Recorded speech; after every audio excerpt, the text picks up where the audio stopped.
Here. And Dr. Tawana Maddox. Here. Okay, wonderful. So we have a quorum. If you would join us for a moment of silent meditation, followed by the Pledge of Allegiance. Join us for a moment of silent meditation.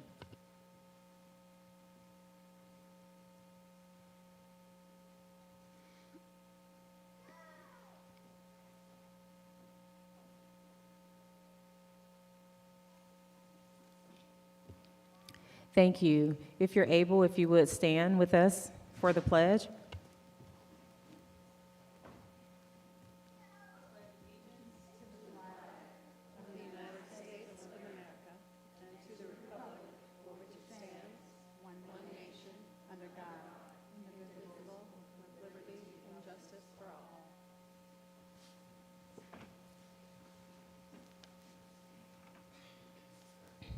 Thank you. We are going to move forward to our public comment.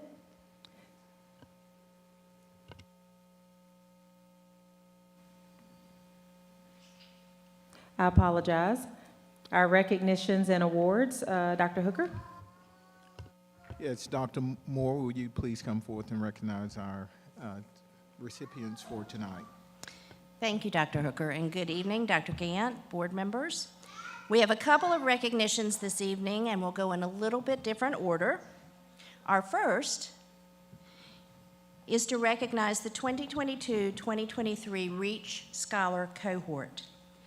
5 of our 8th grade students, who we've been celebrating already this evening with a signing ceremony and reception, were recently awarded scholarships through REACH, Georgia. And REACH stands for Realizing Educational Achievement Can Happen. It is a needs-based mentoring and scholarship program providing students a framework of support, both educational and financial, to aid their successful journey through high school and beyond. These students were selected following an extensive interview process with their counselors and other school team members. Upon being selected to the program, scholars must maintain at least a 2.5 grade point average, have good behavior and attendance through middle school and high school. Upon program completion, they are awarded a $10,000 scholarship, which can be used at any Hope-eligible institution in Georgia. And a majority of our Georgia colleges either match or double match this scholarship. During the signing ceremony earlier this evening, our scholars and their families made their official commitment to satisfying all the requirements of the program. Now I would like you to join me in recognizing these students in our official board meeting, and I'd like to ask them to come up one more time to be recognized. From Coyle Middle School, and our overall winner with top score for the district, Angel Jones. Angel?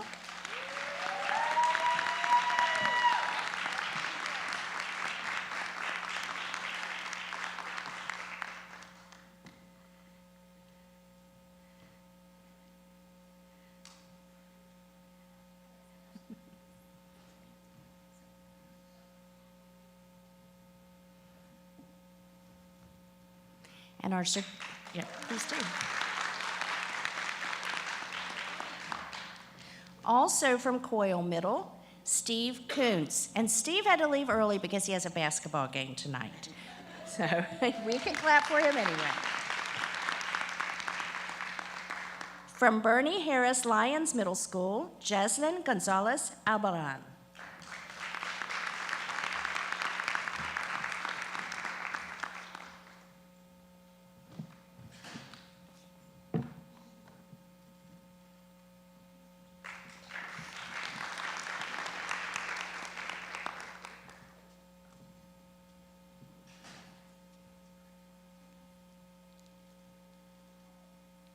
Thank you.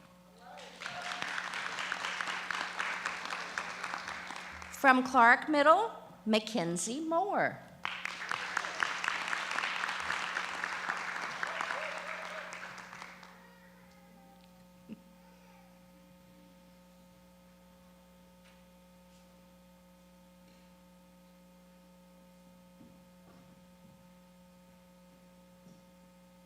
Thank you, Mackenzie.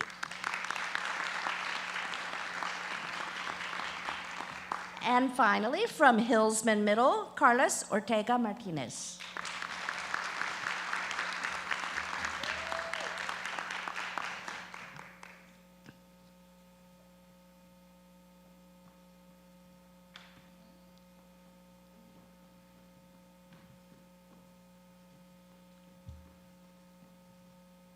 Thank you. Let's give these students one more round of applause.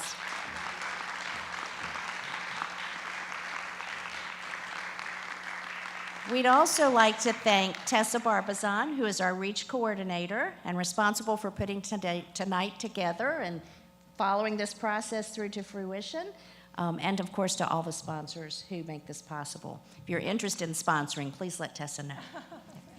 Now, students, you are free to stay the rest of the evening and see how the Board of Education works, or you may go home with your families. It's your choice. Thank you for coming.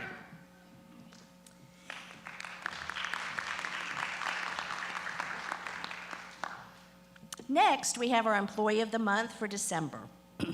Our Employee of the Month this month is Ms. Beth Holloway, Executive Secretary and Bookkeeper for the Athens Community Career Academy. Oh, Beth, come on up.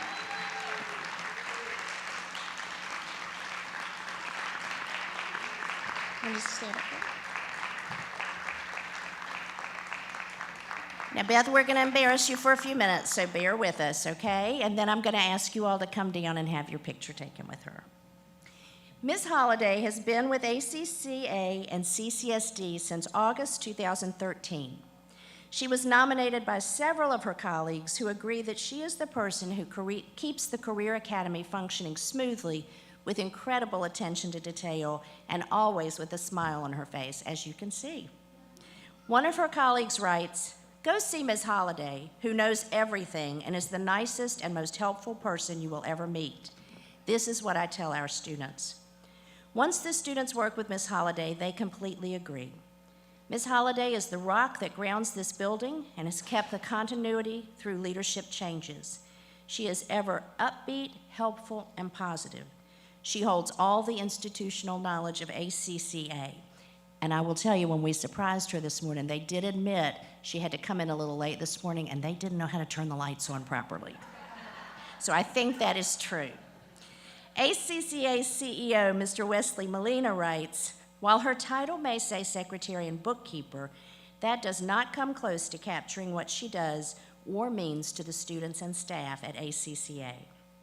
He went on to explain that Ms. Holliday was at the forefront of organizing guest speakers and workshops at ACCA during the first 3 weeks of the school year to make the time meaningful for close to half of the Academy students who were enrolled in dual enrollment classes that didn't start until August 23rd. "It takes an enormous amount of coordination and resources to pull that off," he said. Ms. Holliday is a major force behind that while also caring for students and making sure staff has everything they need to be successful. And finally, another one of Ms. Holliday's colleagues, Laura Heyer, says, "Ms. Holliday will drop everything she's doing to help a student or family staff member, and that her soft, calming voice has helped students and staff through medical emergencies, difficult personal times, and everything in between." The love our students feel for Mrs. Holliday is palpable, says Ms. Heyer. They continuously share how much she helps them and how dependable she is. She takes the time to get to know students and remembers details that help them feel seen and heard. When we have a staff birthday to celebrate, she hangs a banner in their classroom or office and sends an email to all staff to help them celebrate. She ensures that all ACCA students receive a card on their birthday. She coordinates our holiday events and makes them extra special with lighting and decorations. She models for others the definition of kindness, respect, and professionalism. She keeps a smile on her face and treats others with care at all times, and despite the crazy and hectic pace of our building, she is an example for our students of how to stay positive and optimistic at all times, even when life gets busy. In closing, I could list a million ways that Beth Holliday impacts the overall well-being of ACCA, CCSD, and the community. She is a bright light who truly cares about the students here and a great reminder of how we can impact others. And I think you would be a great addition to the PR team. I'm just saying. Please join me in congratulating our Employee of the Month, Beth Holliday. And I'd like to invite her family and her Wesley and Mr. Thomas. Please come on up. She also makes the best red velvet cupcakes I've ever had. Oh, we did not know that, or we would have asked for proof. You all come on up. Now, in this basket, in this bag, we have donations from Athens Area Chamber of Commerce merchants. There are tons of things in there. Get help carrying it out, and make sure you look very carefully through everything, because there are lots of hidden items. So we'll take a picture here. Everybody smile. We'll do a couple. Okay, and then we'll ask our board members to come on out and have their picture taken with our celebrity.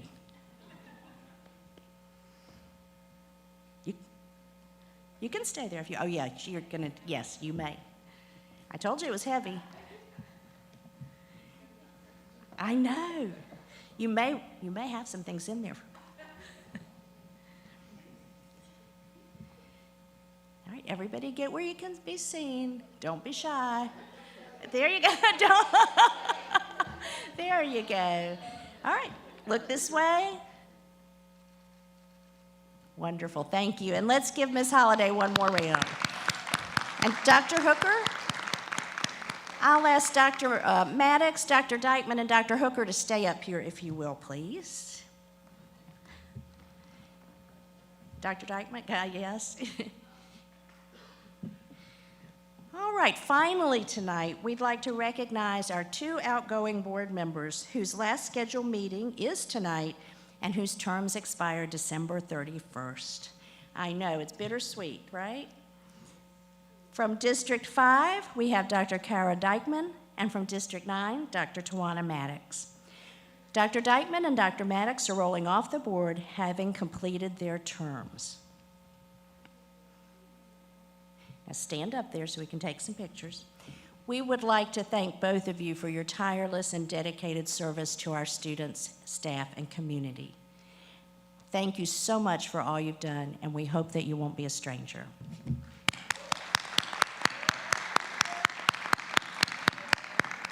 You want a picture of it? Absolutely.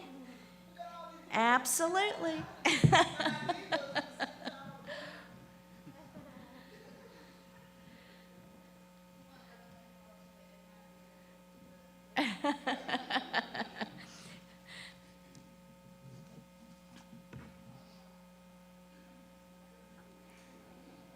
Smile, pretty feet. Thank you all so much. And that completes our recognitions for December. Thank you all so much.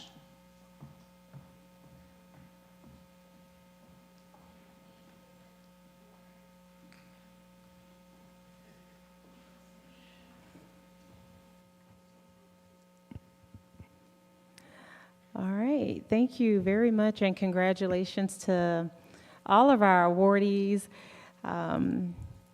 It feels good to celebrate excellence in the district, and so congratulations on behalf of the board.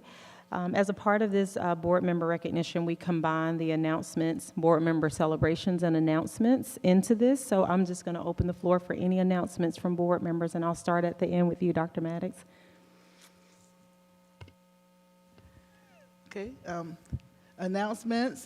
This week, any of our Clark County students are welcome to come through the annual drive-through, holiday drive-through on Tuesday at H.T. Edwards at 3:00 p.m. And so we love the kids, and so this is, I don't know what year this might be. Do you know, Karina? It's a long time, about 20 probably. So we work with Lady B, and so we're excited to see our babies out. I am just so proud to end my last night with the Reach Scholars. That was so appropriate. And actually, Angel Jones is one of my babies from Destin. She worked with us, we worked with her rather, her K through 5th grade. And so that's just awesome. And I want to say thank you to each and every one of you for being such great colleagues. We didn't always agree, but I like in the end how we agreed to disagree at times. And I think that we've truly grown up these last 4 years, learned a lot, and I'm ready to get back on the ground. So I see you on the other side at that podium, all right? Thank you.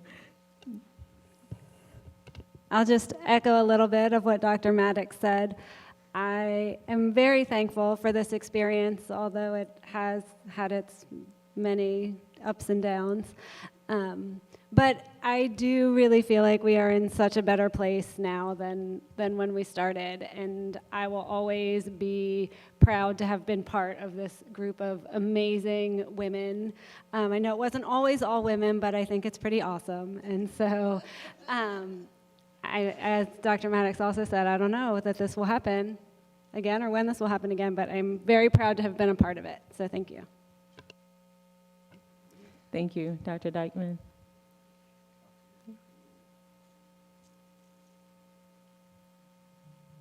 Ms. Davis?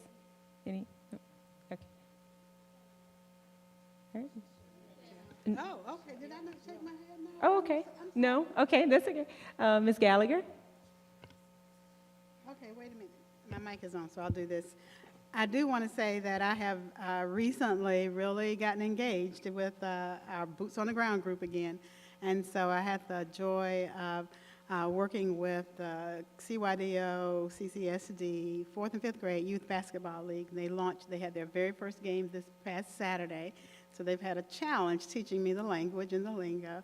But it was fascinating to see the children out there. And when they notified us that they were going to have cheerleaders, I had no idea there were 40 members of the squads. We had 2 sections of cheerleaders, and of course the teams. Our sponsors were there. It really felt like an extraordinary moment. I wasn't able to stay the entire time, but I did get to drop in and come back later to work concessions. So the league needs help, and so I think they're looking excitedly for volunteers, but very proud of the achievements so far, and I think that has been wonderful.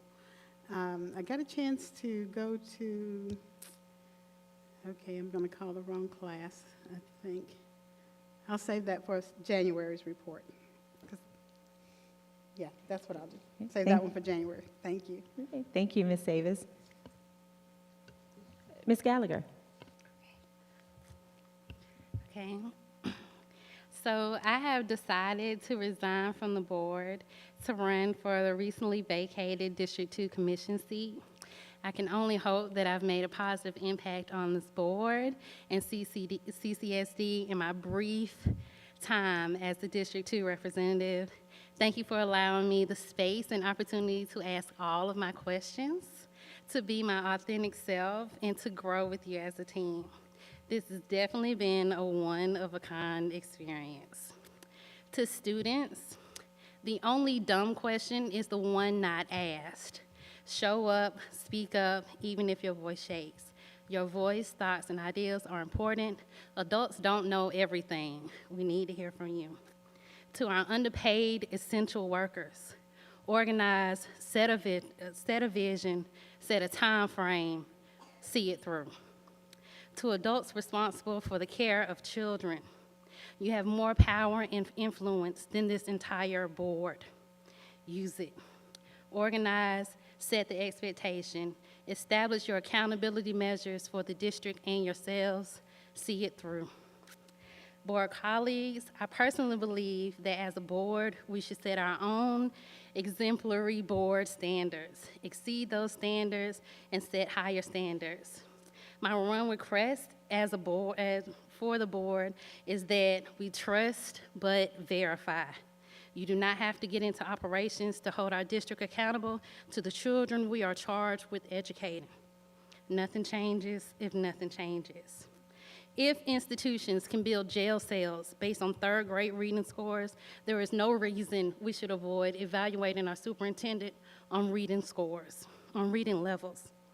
If we are not teaching children how to read and comprehend what it is that they are reading, what are we here for?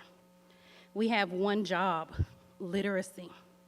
The foundation of every subject. We must move away from blaming poverty, guardians not being engaged, the children themselves, the government, the system, and the pandemic. Children are in our care most times from 6 a.m. to 11 p.m., depending on bus routes and athletic events, at least 180 days a year, and up to 18 years if they start at the Office of Early Learning. We spend millions of dollars in our annual budget, millions more in amendments, curriculum, technology, consultants, partnerships, programs, and services. There is no reason the majority of our children should be behind in reading unless it is not a priority. I pray that there is a heightened sense of urgency when it comes to ensuring that all of our children are reading and comprehending at the highest level. I'm looking forward to seeing CCSD being the model for education for the world. Thank you.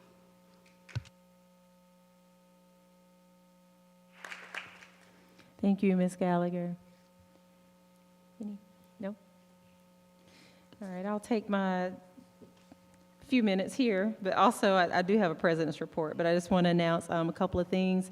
Had a chance to go look at the student showcase for the Iliad this week. It was beautiful, you know, expressions of art. And so just want to highlight there's some wonderful things being done there. I think we all had a copy. I think they typically send a copy out of their work and poetry. But that was something that happened.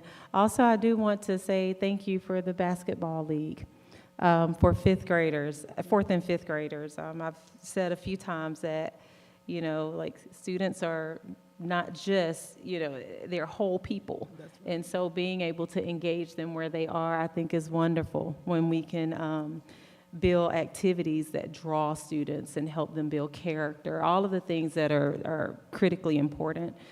So I wanted to say thank you for that as well. And I'll take this sort of last minute just to say, I hope on behalf of the board to Dr. Maddox and Dykeman and Ms. Gallagher to express our sincere appreciation for your service. I know that this has not been an easy road. We have some stories to tell. Starting back 4 years ago. But I think, you know, all of you, you said sort of the board is in a better place. The board doesn't get to a better place without you.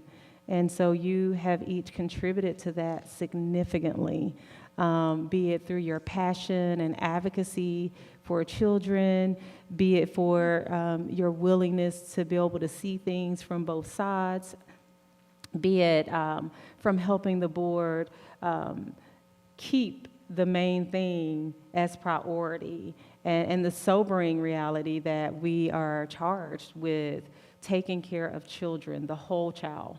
And so I want to express to you on behalf of the board, I know that the district has already done that and we're so appreciative, but I just want to say I'm so grateful for you all and your service on our board. And we look forward to continuing our work as you, I won't say go back because you're a part of the community, but your work, you're able to put more energy into the work that drives you. So thank you. Thank you. Dr. Gant, I'm sorry, there's two things I have to say. One, I appreciated going to, I saw you there last night, the Iliad at Clark Central. That was an awesome showcase of our student work. We definitely need to support our students more. I've done less than I did before I was on the board, but I'll be back in these streets. But it was just so exciting to see that work. And also a few weeks ago, I went over to the Classic City High School, and I know a few years ago we had a discussion about it, and we haven't had one since. But I really want us to support that, program, and the children there. It was for Career Day, and so I spoke about goal setting, and I would like to say to some of the students, I also talked about our work at Athens Land Trust and our youth programming, and I see a great way to bridge some things there in terms of giving students opportunities for life skills, employability, and there are 2 students who actually applied. So I was very excited about that. But there are some great things going on, but we don't hear enough about the Classic City high school, and they did have a newsletter that the principal sent to me. I was trying to find it I wasn't organized today, but I will find it and send it out to you, the December newsletter. So, I challenge us to really support that high school, and because I think there's a place for all of our students, and that gives another avenue. And I have always supported that, and I'll leave it there. But I really appreciate that. So thank you again. Thank you. So we will move forward to our public comments. And based on what I have here, Charlene Woodham-Brickman and Sarah Whitaker. So if Charlene.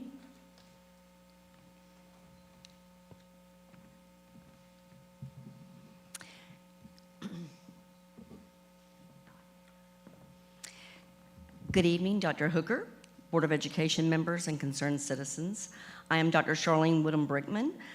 I'm a career educator, owner of a local educational consulting firm, volunteer at H.B. Stroud for the Creature Comforts Books for Keeps Literacy Mentoring Project, and the new executive director of the Little Athens Children's Museum Project. While most agree that recess is needed, it is used as classroom currency daily. If Johnny doesn't bring his homework, or if he talks in class, then Johnny may miss all or part of recess. And the reality is that Johnny is the student that needs recess the most. In this, we're exacerbating the mental health crisis for our students and possibly creating new mental health issues. The reality is that all humans need recess, and yet we live in an environment that applauds a 60-hour work week, and we self-medicate. Contrary to popular belief, though moderate to vigorous physical activity is a healthy outcome of outdoor play, a quality recess provides much more than a physical benefit for students. It benefits the whole child. I appreciated that comment from Ms. Gant, Dr. Gant a moment ago. Recess supports increased cognitive acquisition post-recess, as well as increased focus and decreased fidgeting. Socially, students learn to collaborate, negotiate, and they strengthen leadership skills in this daily time. These skills are imperative to functioning in adulthood, and the recess environment is uniquely suited for these learning objectives. With that said, a quality recess is an unstructured break time for self-directed play. If a student chooses to run and play freeze tag or sit under a tree and look at a bug, this is his or her discretionary time. It is a choice, just as your break times at work are discretionary. Further, according to the CDC and SHAPE, this break should be a minimum of 20 minutes, not including transitions to and from the playground. And according to the American Academy of Pediatrics, this should not be reduced or denied as a punitive measure. Of note, Illinois recently revamped their state policy to consider recess as instructional minutes. The issue of recess deprivation is not new. No, many in my and your generation missed recess as a result of this or that, but that was an uninformed time. Now, 50 years later, for my generation, we know better. The research is clear, and yet we often follow these same protocols because my teacher took recess in the 3rd grade or because we didn't have a break during the day in middle school. But those are not good reasons to continue poor practices. Post-pandemic, are we allowed to say post yet? Post-pandemic, we have entered a rush to make up for academic loss, but we cannot overlook the grave mental health impacts as well.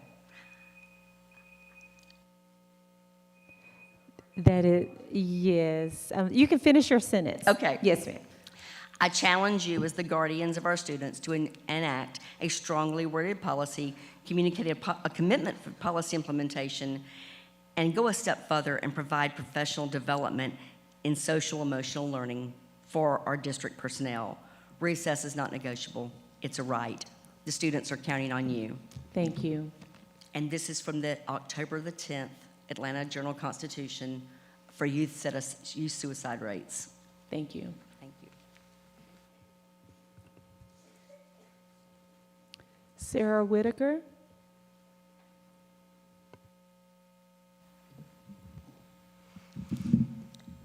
Hi. Okay, I want to start by just thanking the board for developing a recess policy that meets the standards required by the new state law. I have a few additions or clarifications to recommend, but first I'd like to just let you know a little about how my experiences have guided these recommendations. I'm a parent of 2, soon-to-be 3, CCSD elementary school students.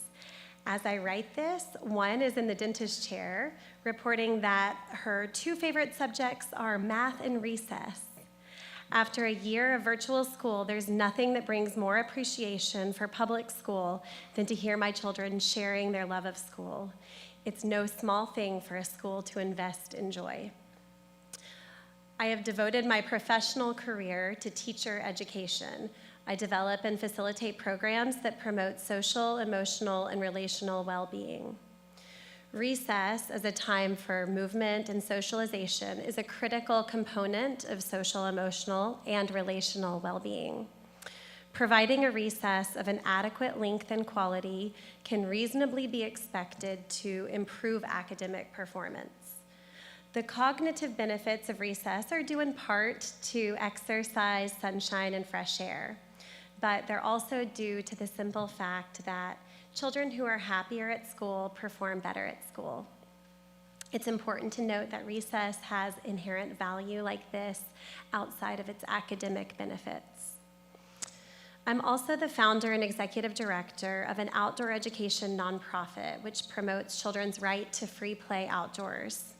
Article 31 of the UN Convention on the Rights of a Child codifies the right to play as a universal right in childhood. Children who have unstructured time outdoors become stewards of the natural world. This is true even in the structured environment of a schoolyard, which provides opportunities for cloud gazing, rock collecting, or just seeking refuge in the shade of the playground.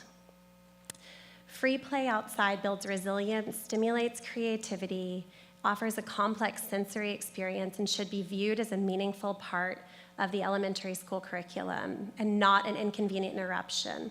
I urge you to make such a position clear by rising above the state minimum requirement for recess. The 3 to 6-year-old students at Athens Forest Kindergarten collaborated me on this tonight. Some of their words are here because, as Ms. Gallagher said, adults don't know everything. When they were asked, what do you like about being outside? They said, looking for sticks and finding pretty treasure, and held up a seed. When they were asked, what can kids learn? You can learn how things get slippery when wet. We learned that nature is pretty. I'd like you to consider setting guidelines for how to count recess. Whoops. You can finish your sentence. Thank you. For how to count recess, lengthening recess minimums to 30 minutes, set guidelines on temperature, safe temperatures. I've linked, I may have given y'all the wrong link, but I'll resend that. It's on DECAL's website. And finally, set guidelines for indoor recess so that my kids don't come home just talking about iPads on all of the rainy days. All right, thanks so much. Thank you.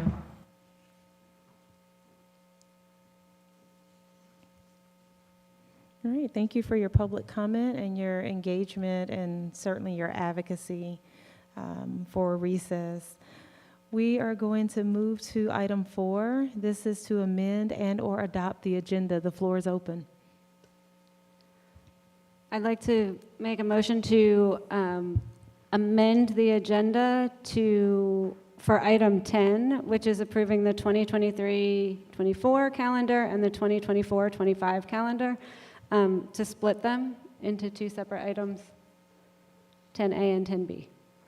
Second. Okay, you said, 2023, 2024. I'm sorry. You want 10 to be 2 separate things? Yes. Okay. Okay, so we have a motion on the floor to amend the agenda for 10 to be split. Is there a second? Okay.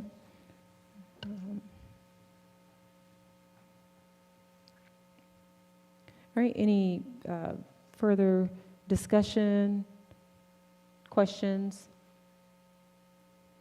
All right, All in favor of amending the agenda and splitting those two from item 10, if you would, raise your hands and say aye. Aye. Any opposed, the same signs? All right, and so that amendment has been made. The floor is open to adopt the agenda as amended. So moved. Second. Okay, we have a motion by Dr. Maddox, a second by Ms. Hall. Any follow-up discussions or questions? All right, all in favor of adopting the agenda as amended, if you would, raise your hands and say aye. Aye. Any opposed, the same signs? All right, so that motion carries, and our agenda, our amended agenda, is before us. We'll move forward to our informational items here, and this includes the Early Head Start Policy Council meeting minutes, excuse me, and the SPLOS monthly report. Any follow-up discussion there or questions?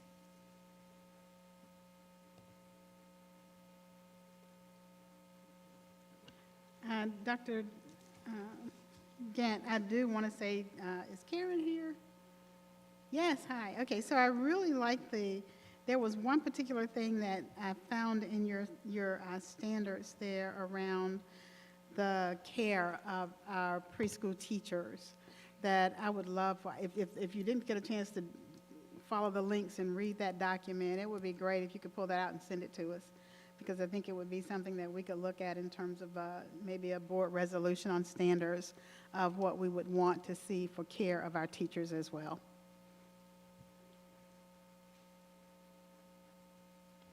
Okay. Thank you, Ms. Davis. Any other questions or comments about either of those reports? All right, we'll move forward to item 6.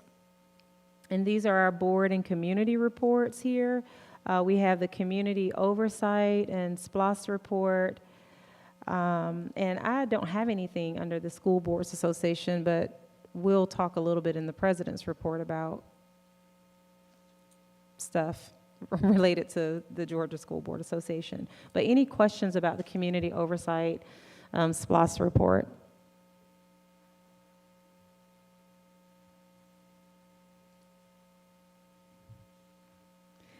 All right.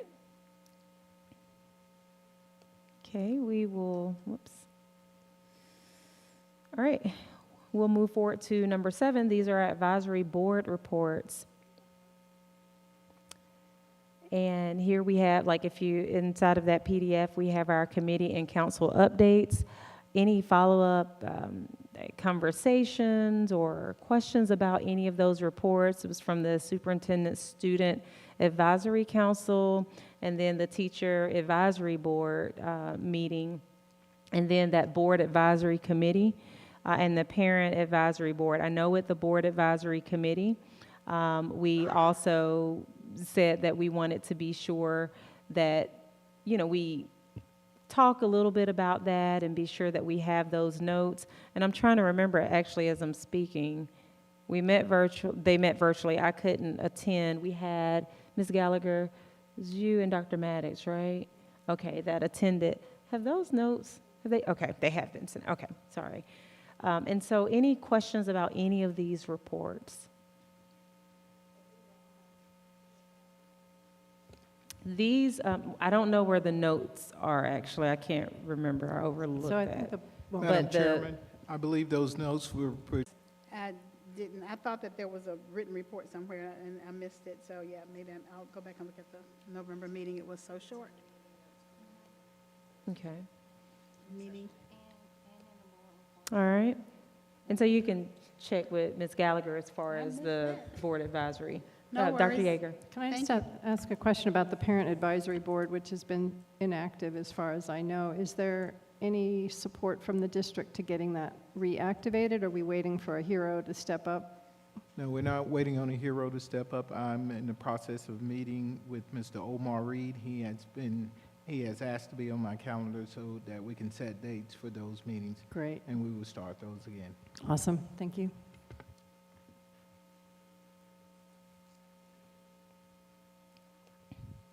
All right, well, we will move forward, and this is to the board's president's report.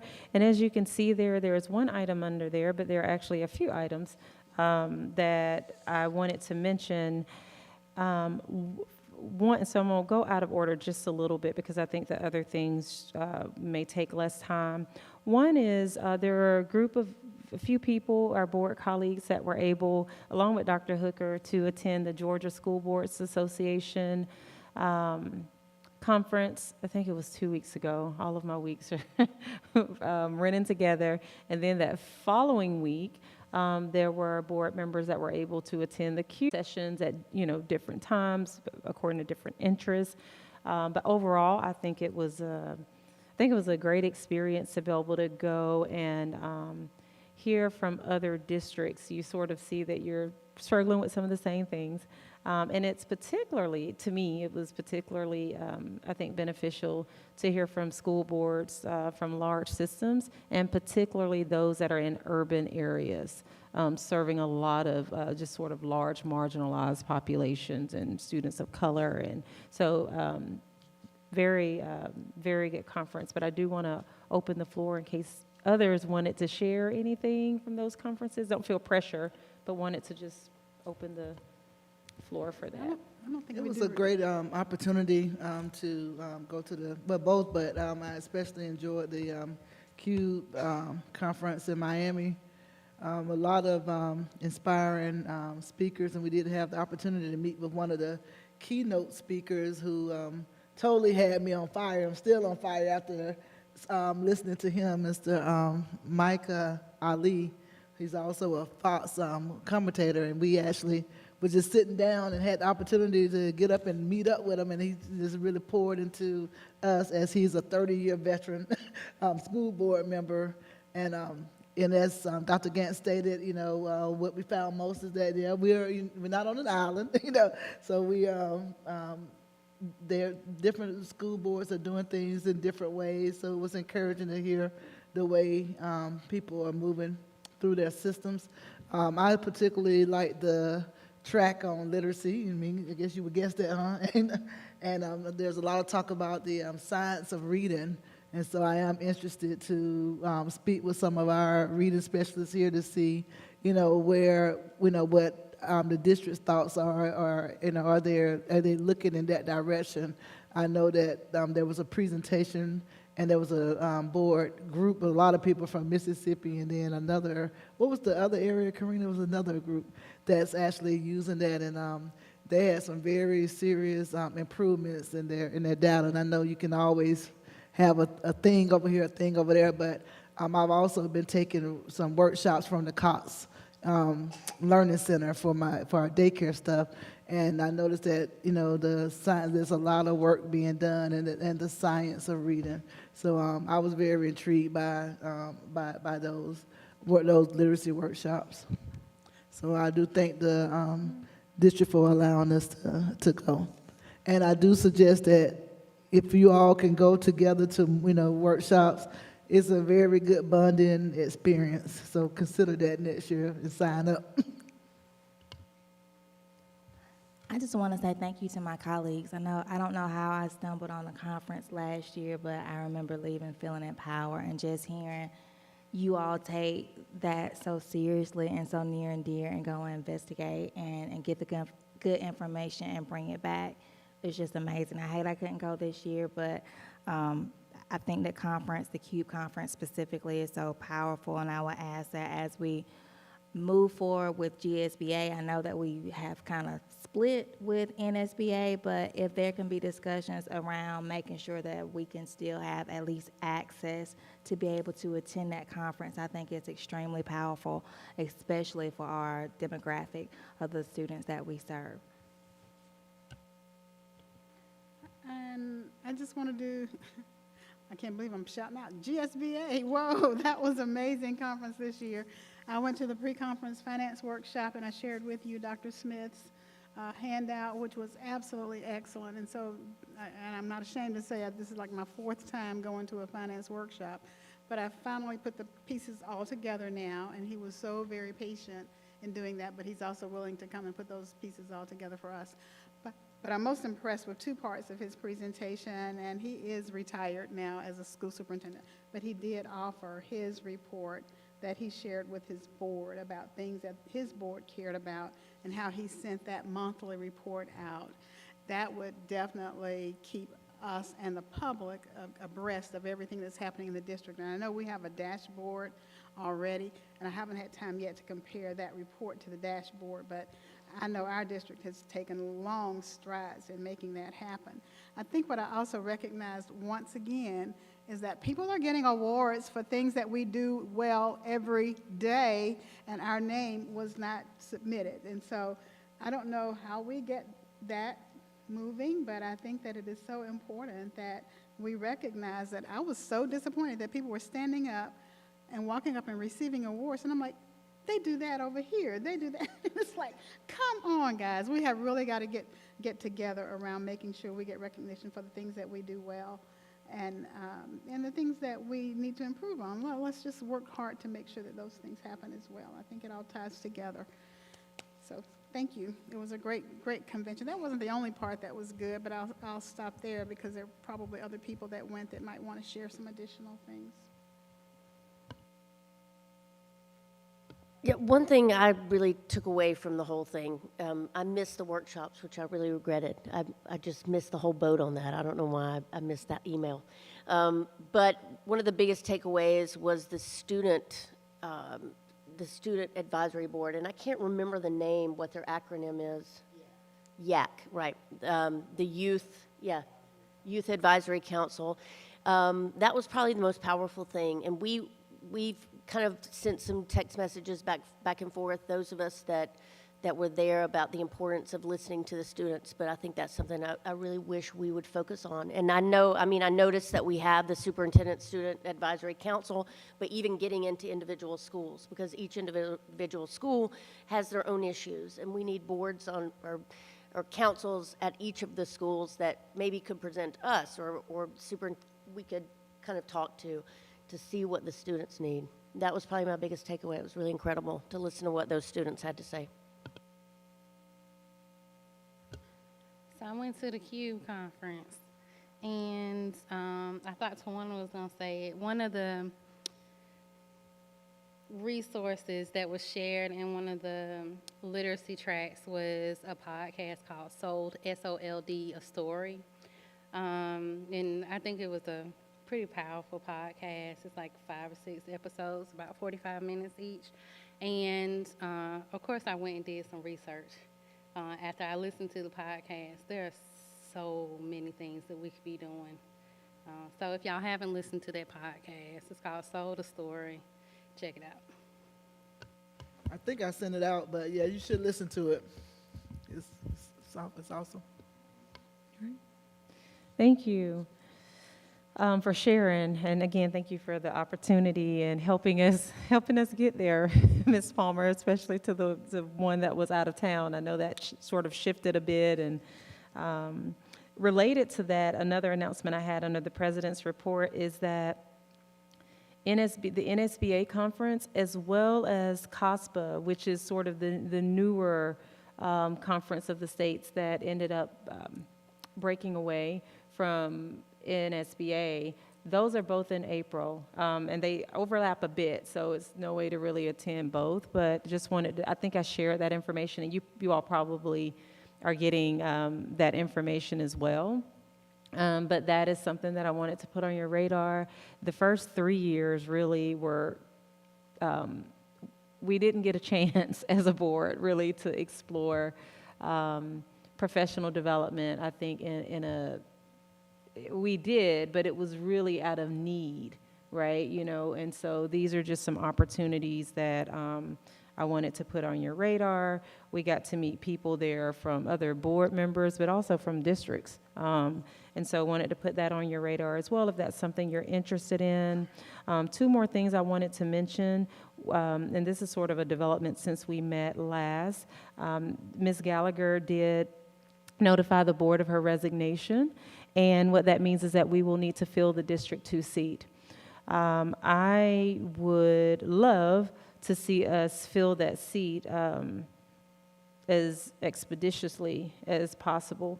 I did ask Ms. Palmer about the process that we used before, and we know there have been a few hiccups, but we're claiming that's not going to be the case this time. And so we have a process that we've used, and I'm wondering if the board is okay with going with that process. It included applicants sending in their information to us, and us basically selecting the applicant. I think there may have been a time, a part of the last one, where they actually had to speak as well. I don't know if we want to do that necessarily, but I do want us to go ahead and identify the date by which we want the application materials and what the application materials, what they will be. If you remember, and Mr. Pruitt, hope maybe you can shed some light on this to be sure I'm within legal parameters, but the candidate qualifications are already determined. So we just need to confirm the process. And I would encourage us not to, to make it as simple as possible so that we can really go ahead and select someone. And while they may not be able to start on that January date with our new board members, if they are, that would be great, but as close as possible would be the goal. Mr. Pruitt, is there anything about that process that we need to be reminded of, or I don't have a specific question, but I just want to be sure we stay within our legal parameters? What's that? Yeah, so there's a proposed policy, and I'm looking at Emily, is that actually on the agenda for tonight? So that's ABCDA that spells that out. I think it's pretty much what you've done in the past. Okay. I don't think there are any changes, but yeah, you could pull that up on your policy section and see what you're later in this meeting going to consider. Okay. So every time we have the vacancy, I just ask, these two questions always stand out in my mind. So what I'm hearing is we are not in that window where we are required to do a special election, correct? Your term expires. That's correct. We're past that date. So now the board appoints. Now the board has to fill it. Thank you. And so Ms. Palmer has pulled up the notice for us to reference, and I don't know if you sent that to, you sent something to me. Okay. Can you share it with the full board? But this is basically what we did the last time, and I would recommend that it's something similar, but if you would take a look as Ms. Palmer sends this to us so that we can go ahead and be sure we have that, that process outlined for today.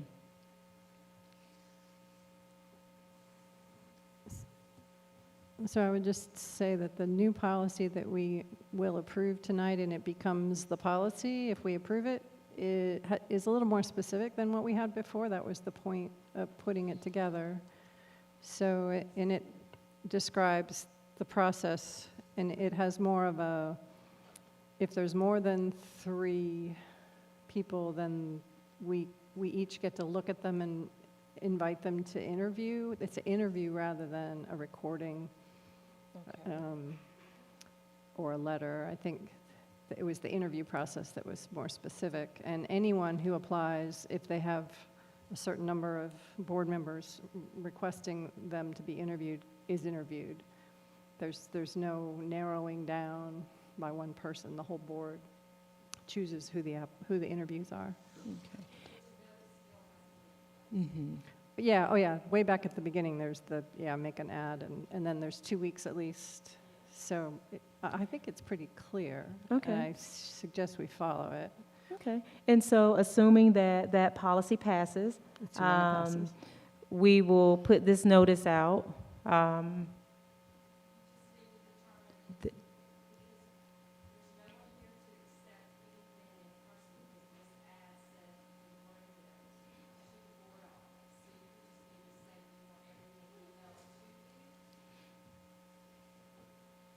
I think that would be appropriate. Does that doesn't conflict with I think that would be appropriate.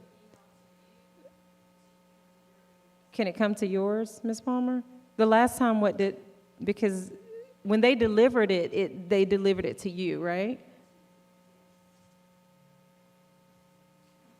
To you. Yeah, so steps 4 say define the method of application, i.e. resume, letter of interest, et cetera. And then step 5 is designate the person to whom the application should be sent, so, and how, presumably. So it doesn't have to be Ms. Palmer, it could be Yeah, Ms. a board Palmer, member. yep. You're not comfortable with that?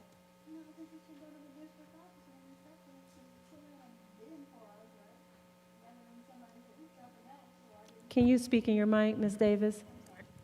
I think that it should be delivered to the district office, right? As opposed to somebody's email. I'm concerned because, you know, obviously everybody doesn't have email, but the other part of that is it should be open. And that seems more appropriate, that the application should be delivered to the district office, and we can just can we set a mailbox out there, a little box to collect them? And then pick them up? Can you imagine being responsible for maybe not getting one because you missed an email or, yeah, I'm concerned about that. Will this be during the Christmas break? Yeah. Mm-hmm. I think it would be more appropriate. I mean, I certainly hear what you're saying, though. Like, everybody does not have access to email. And I don't know, Dr. Yeager, if you can speak to the proposed policy, if it at least allows, I don't know that it determines the method, like if it needs to be email or in person, but we have a couple of weeks, and I think email is a more accurate way, instead of asking someone to come here who, with schedules being different, it may get delivered to someone, it may not. I think you run the risk of the same thing happening, the package getting lost, or it getting mixed in with mail, but it's not a hill I'm gonna die on. We just need to decide the date and the method. Could it be either? Could they email it or drop it off? Do we have a Dropbox? I guess I'm thinking if we're doing this during the break, no one is here, will be here. What's the urgency? Right, that's what Dr. Hooker just mentioned. They'll be closed until January the 2nd. I think it's a timing issue, is that it's over the holidays. We're trying to get this done as quickly as possible. The district's not going to be in the office. We can't guarantee that someone's going to be here to personally take these and setting, we can't pinpoint and set up a time, whereas an email, you can just do it whenever. I agree with Ms. Davis. I mean, I get it. I get the urgency. I get with it being over the holidays, families or people that are interested may not be able to be in town to drop it off. But if we're only saying you have to have an email, that's really, it's kind of biased, because we're saying that you have to have an email address and internet connectivity and the wherewithal to do that. And I just don't think forcing that within a small process where a name can be nominated, and if somebody needs to draft an email and then send it to the appropriate place, but just having it done by email in such a short period of time, I think it would narrow the pool of potential people that we'll be considering. I'm going to push back just a little bit. There is a level of expectation, I believe, for being on a school board or any professional board, if you're in a commission or wherever.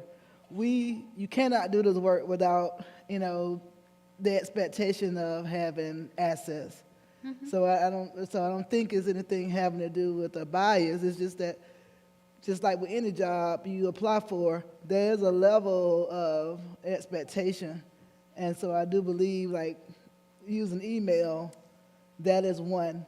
Or that person may be set up, if they're not capable of using the technology, and you're saying train them, I'm saying that they may not have it. Once you're on a school board, you get an email address and you get an iPad. You get access to the technology. But before that, you don't get that. And so, I mean, I'm pro-email. I like technology. But I'm saying if we're going to do this the right way and do it fairly, make it so that any and everybody who meets the qualifications get an opportunity to put their name in the hat. If we're not going to do that, we should be expected to have the backlash of the consequences because we're having a very narrow opportunity for people to submit something in a very short time frame. Okay. Dr. Dykeman, and then Dr. Yeager, and then Ms. Davis, and then we'll go ahead and decide on the date and the method. I was going to make a comment about the date, and maybe it'll help with the method of delivery also. I think that we need to allow people to submit up until like at least the 6th of January. I know that you're wanting to get somebody on as quickly as possible, but the Christmas break starts tomorrow, or the holiday break starts tomorrow, and then people may not be in town all the way until, you know, after the new year. And so to put out a notice that maybe people won't even see, I think will limit the ability for people to apply as well. And so maybe if we allowed people to have until the 6th of January, then perhaps we could allow email submissions and or in-person submission. But I won't be here, so it's okay, you don't have to. But I like that compromise. That allow people to bring it in.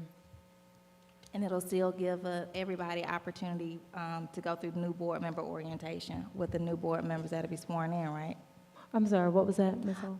With Dr. Dykeman's suggestion that we extend the date, that will still give anybody appointed to that seat an opportunity to go through new board member orientation with the new people that will be sworn in, or have they done that already? They've already. But so what Dr. Yeager and Ms. Davis. I was going to say something similar to what Kara just suggested. Okay, all right, Ms. Davis? Great, thank you. I was just going to ask again the urgency, and I understand trying to get everybody to go through it together, but I also would want Please speak up just a little bit. Are we going to be able to have everybody at least put in their application do they still have to go down to qualify? They don't. They're not qualifying for election, but can they at least go through that certification process of being a school board person? Well, they will have to meet the qualifications anyway as a candidate. Am I correct? There's no extra step other than the affidavit that you... Exactly. They sign the affidavit saying they meet all those criteria to be a school board member. There's no difference between elected or appointed. So we only get that from people that we've chosen, right? Or that have won an election, is that right? The affidavit? Right. I think it's both. I think they have to do the affidavit whether you're being appointed or if you're elected of candidacy. And it's the same one you sign annually, I think, isn't it? Or maybe it's not that same one. You just say that you acknowledge the code of conduct. Okay, that's the code of conduct annually, but yeah, so I think if it's an election, you would sign it at the Board of Elections. If it's appointed, then it's handled here in the board office. Okay. And so where I hear us being is that if we have January the 6th as a deadline, and we allow individuals to either email it to Ms. Palmer or bring it to the board office, addressed to Ms. Palmer, then that would confirm our process and follow the policy, the specific things that we have in the policy that we've requested. Okay?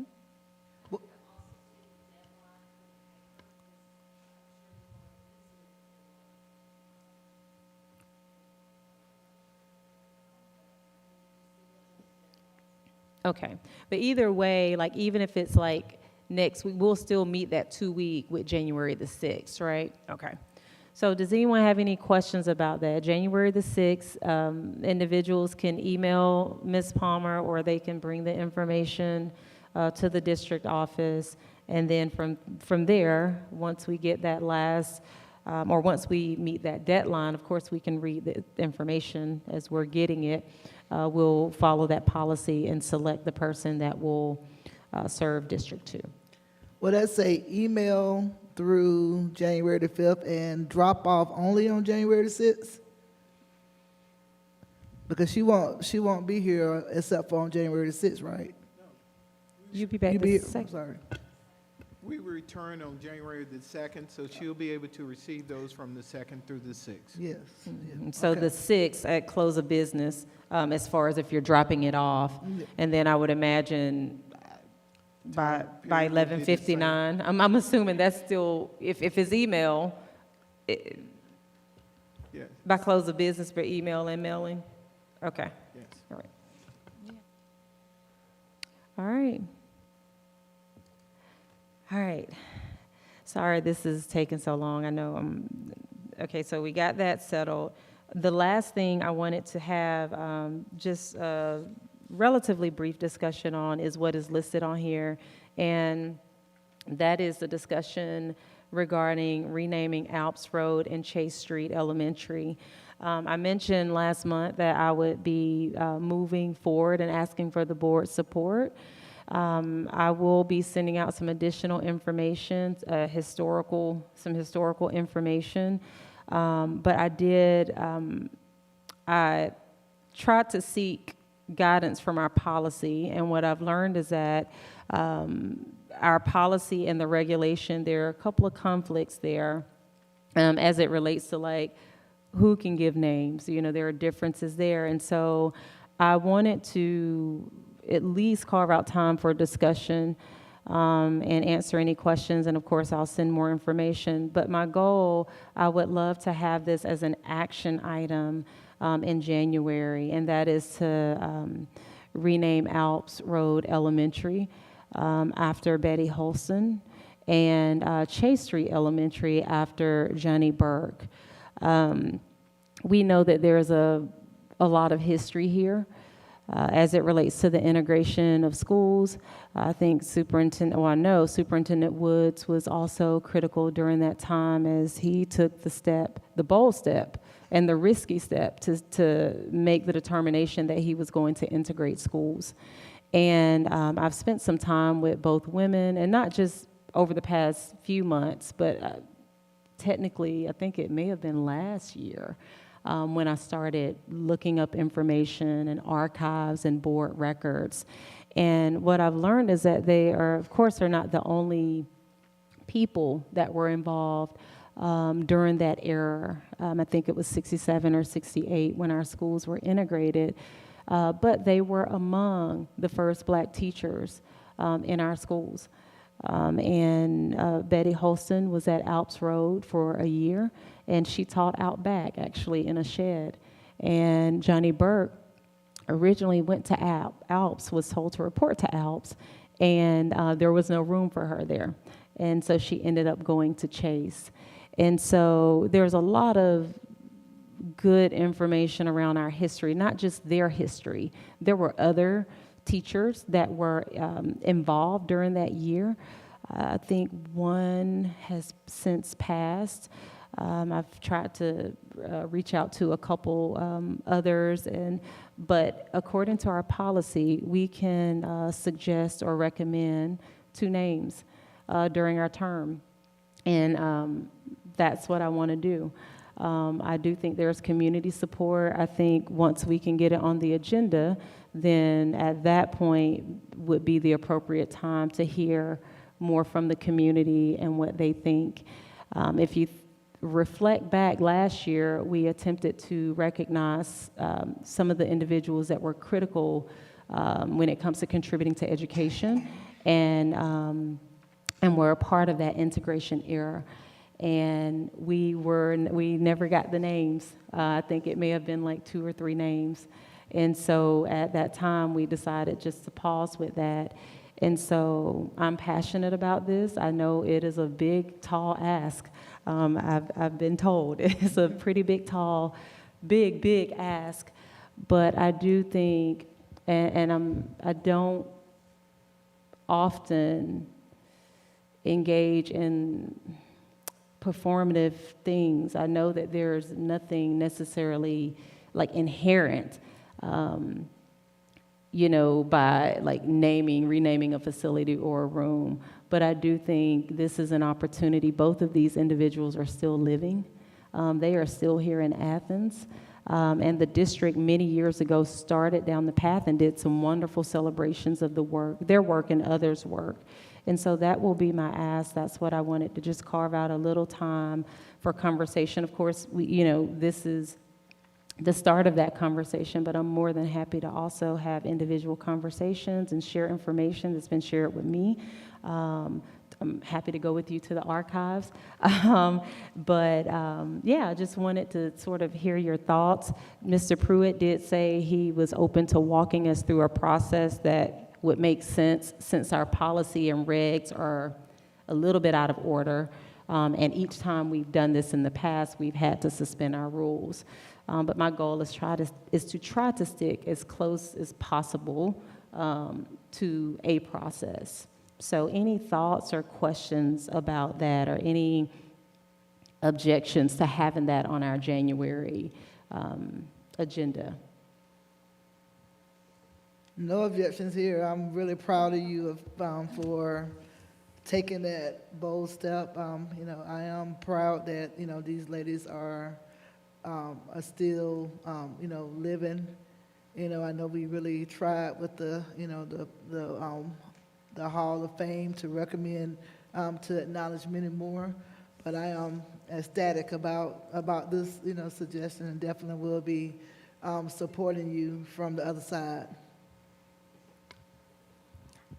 I support it. The only thing that I would just invite us to consider, just to make it even more awesome, if possible, is I know we have our students who are going to start our announcements and our news, and I think it would be pretty cool as we go through the archives and we document this, that we get our students involved and be able to record it so that we have this for eternity to share.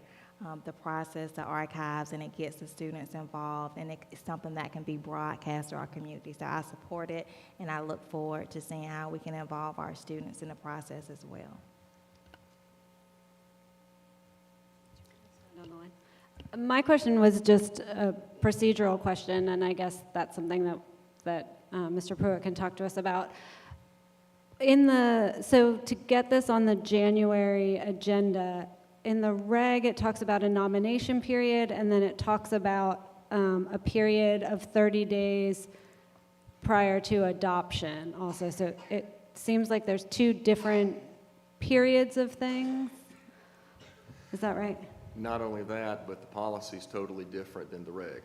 Okay. So I think what you'll be doing in January, correct me if I'm wrong on your intent, Dr. Gant, I think what you'd be doing in January is talking about your process, which you would either need to suspend the rules and design something that is consistent and makes sense, and you wouldn't necessarily have to suspend the rules at the January meeting, but you talk about some new process that you would then suspend the rules to activate, or you're looking as a preliminary to even starting amending this policy and regs so that they're consistent and make sense.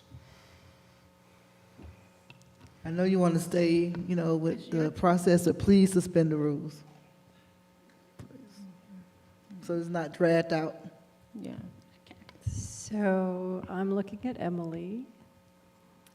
And what I remember is that we changed the policy. About the same time, we decided that the board would not work on regs anymore, and the regs were left to the district.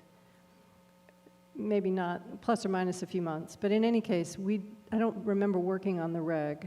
I do remember working on the policy. So district gets to change the reg to match the policy. That's not a big deal. That can happen without us. If it's the issue in the reg being inconsistent with the policy. The policy we would have to change or suspend. We don't have to change or suspend the regulation. It's the district's purview.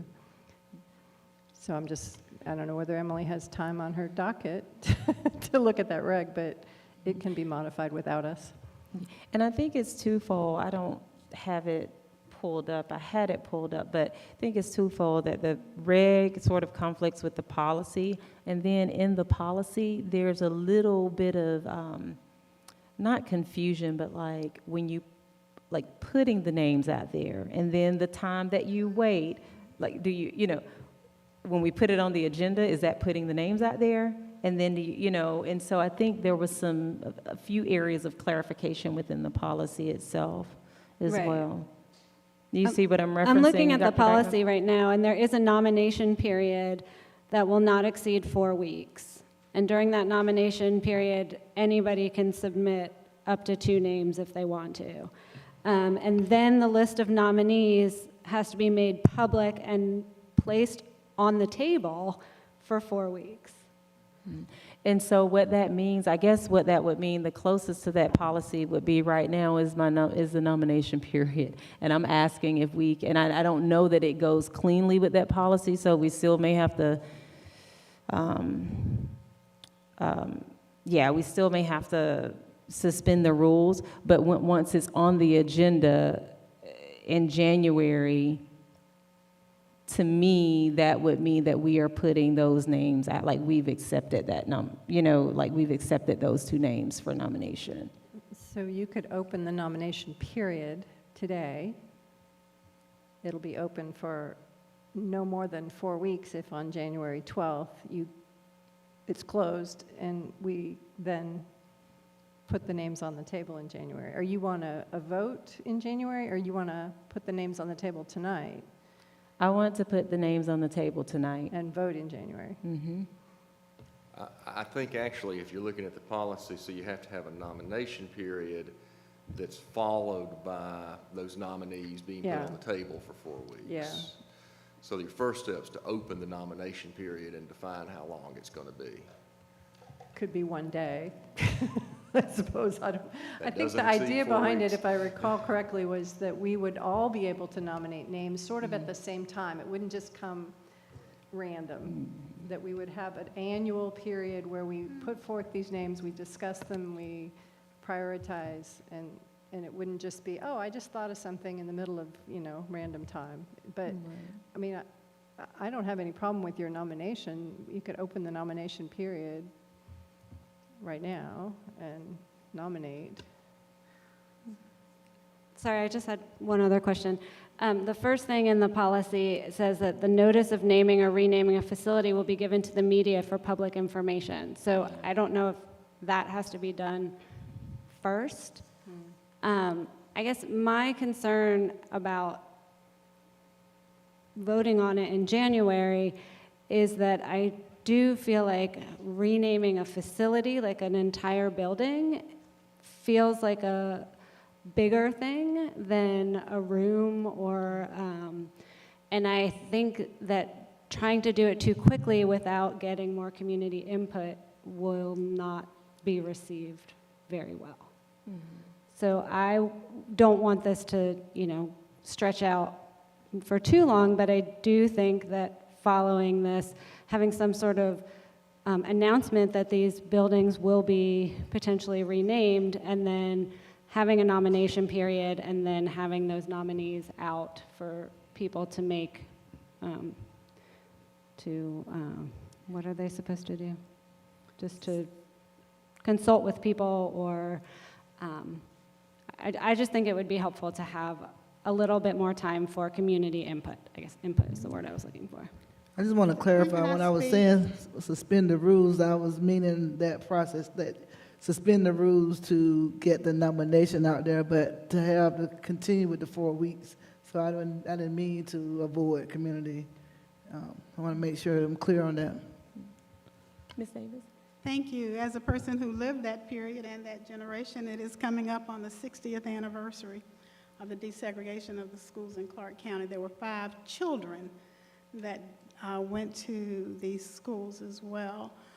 There were 5, I believe, from the document that I shared with you, Brandon, that you were going to make copies of for us. I'll pay for it if you'll get it done. I'd appreciate it. Then that tells the story of the teachers that desegregated the schools in Clark County. And then ultimately, I think they called desegregation the year of freedom of choice, which was in 1965 or 65, with the graduating class in 66. So when I hear 2 schools being named for 2 elementary teachers, I know my brother went to that school as well that year, and several other active community members were part of the Alps Road transition. I personally was at Athens High School And Mrs. Ruth Hawk, who is not a part of the document that you have, was the only black teacher there. She happened to be also the wife of former board member Mr. Vernon Payne. So I'm not sure how we pick who we celebrate in that vein, and that's a concern for me. I do know that when we had one big celebration for this, there was a lot of work and a little bit of animosity in the community to make sure that all of the people were recognized. Well, at the same time, they sent, I believe, at least 1 or 2 white teachers into the black schools. And so I never knew that. And so those are the kinds of things that make this challenging for me to say, wow, that's a great idea. I think there were people that were equally responsible for making this happen. And how do you choose only 2 is a concern that I have. There's no equity in that. Well, I do think that the neat part about the policy is that it allows for anyone to be able to submit nominations. And so what I may have determined is critical or important and worth celebrating does not exclude anyone else ever from being able to celebrate someone in any other way, be it through a room or a school or facility. I am acknowledging that it is a big ask, but it certainly is not the only thing that we can do, and I'm not the only one that can make nominations. And so that can happen at any time. Of course, I think when the policy was developed, it was with this idea that we would be a little bit more intentional about that, but that hasn't happened. And we still have individuals that are still here. And so what I would encourage you to do is think about those individuals that you feel this might be something for them. We have named school. We have a school that is not built yet, where we've put a name on it after a person. And so it is something that I am going to ask for the board support on. Going back to what Mr. Pruitt mentioned, I guess it would be a matter of identifying, like a process, suspending the rules, but identifying some other, process that's as close as possible. And I am open, certainly, to January being, the nomination, that we put that on the agenda versus, making that final decision. I'm okay with us saying January is the meeting that we accept or take action on those nominations. I'm open to that. I just wanted to see where people were and to ask for support. I don't anticipate that there are not different experiences. There are things that I don't even know. There are things that our children don't know, which is a whole different story. But we have students. We have, Ms. Davis, you mentioned that you were a part of that era. There is wisdom there. And so these are the 2 individuals that I'm asking for support on, and I look forward to supporting you all as you, should the time come up where, there is an ask there. So what I would like to do is have that placed on our agenda in January, but I don't want to place it on our agenda without a general consensus, and have the opportunity for us to at least take action or nominate those individuals. And then after that, those names are put out for public comment, perhaps that following month. That will give us until February. And then I would imagine, I don't know if we take action again after we receive public comment, that we take final action, but that is what I would like your support on. I would support that, having the nomination period basically open now, and then you have your nominations processed, I guess, at the January meeting, and then we vote finally after 4 weeks in a February meeting. And then if someone else wants to nominate someone else between now and our January meeting, they can do the same. I agree with equity in the process. I don't want to lose the value and the passion that I heard from our colleague. When she said, I'm passionate about this, I've been going through the archives, I've been doing this. She, I feel, was very moved and motivated by these individuals. And, you know, as a board member, someone who's not from Athens, if you give me a period and say, come up with 2 names, I can come up with names. Let's name a building after Greg Hoyle. He's awesome. Everybody agrees, right? But I was not moved enough and stirred enough to go out and make this ask. And this was an ask that anyone could have made at any time. And so I guess I'm personally feeling like if we weren't led to bring this, why would we, or I hope that we don't, I'll say it that way, I hope that we don't go and start to research to come up with names, to put more names in the pot when this is something that was motivated and brought to us. I don't think we should complicate the process, if that makes sense. So that's all I'll say out there.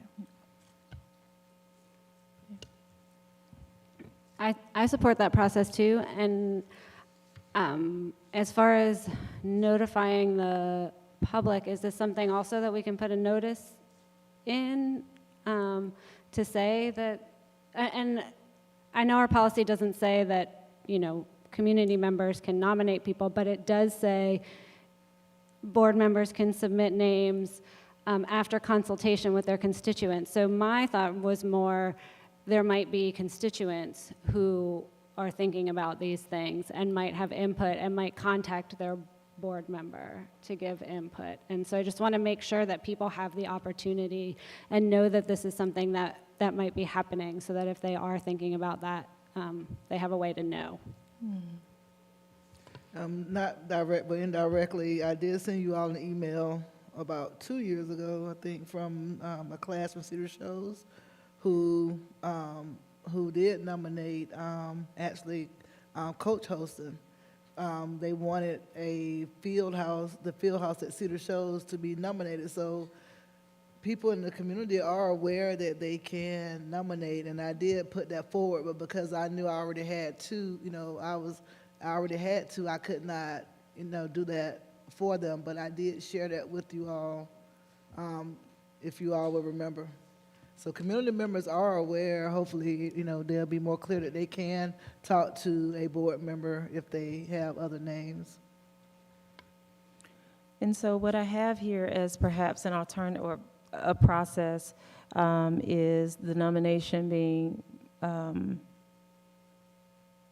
the nomination period being January, or now, I think. Now would be notification to the public, I'm sorry.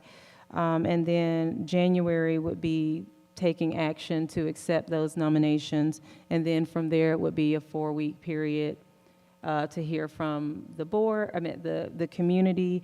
And then in February, we would take final action on the decision.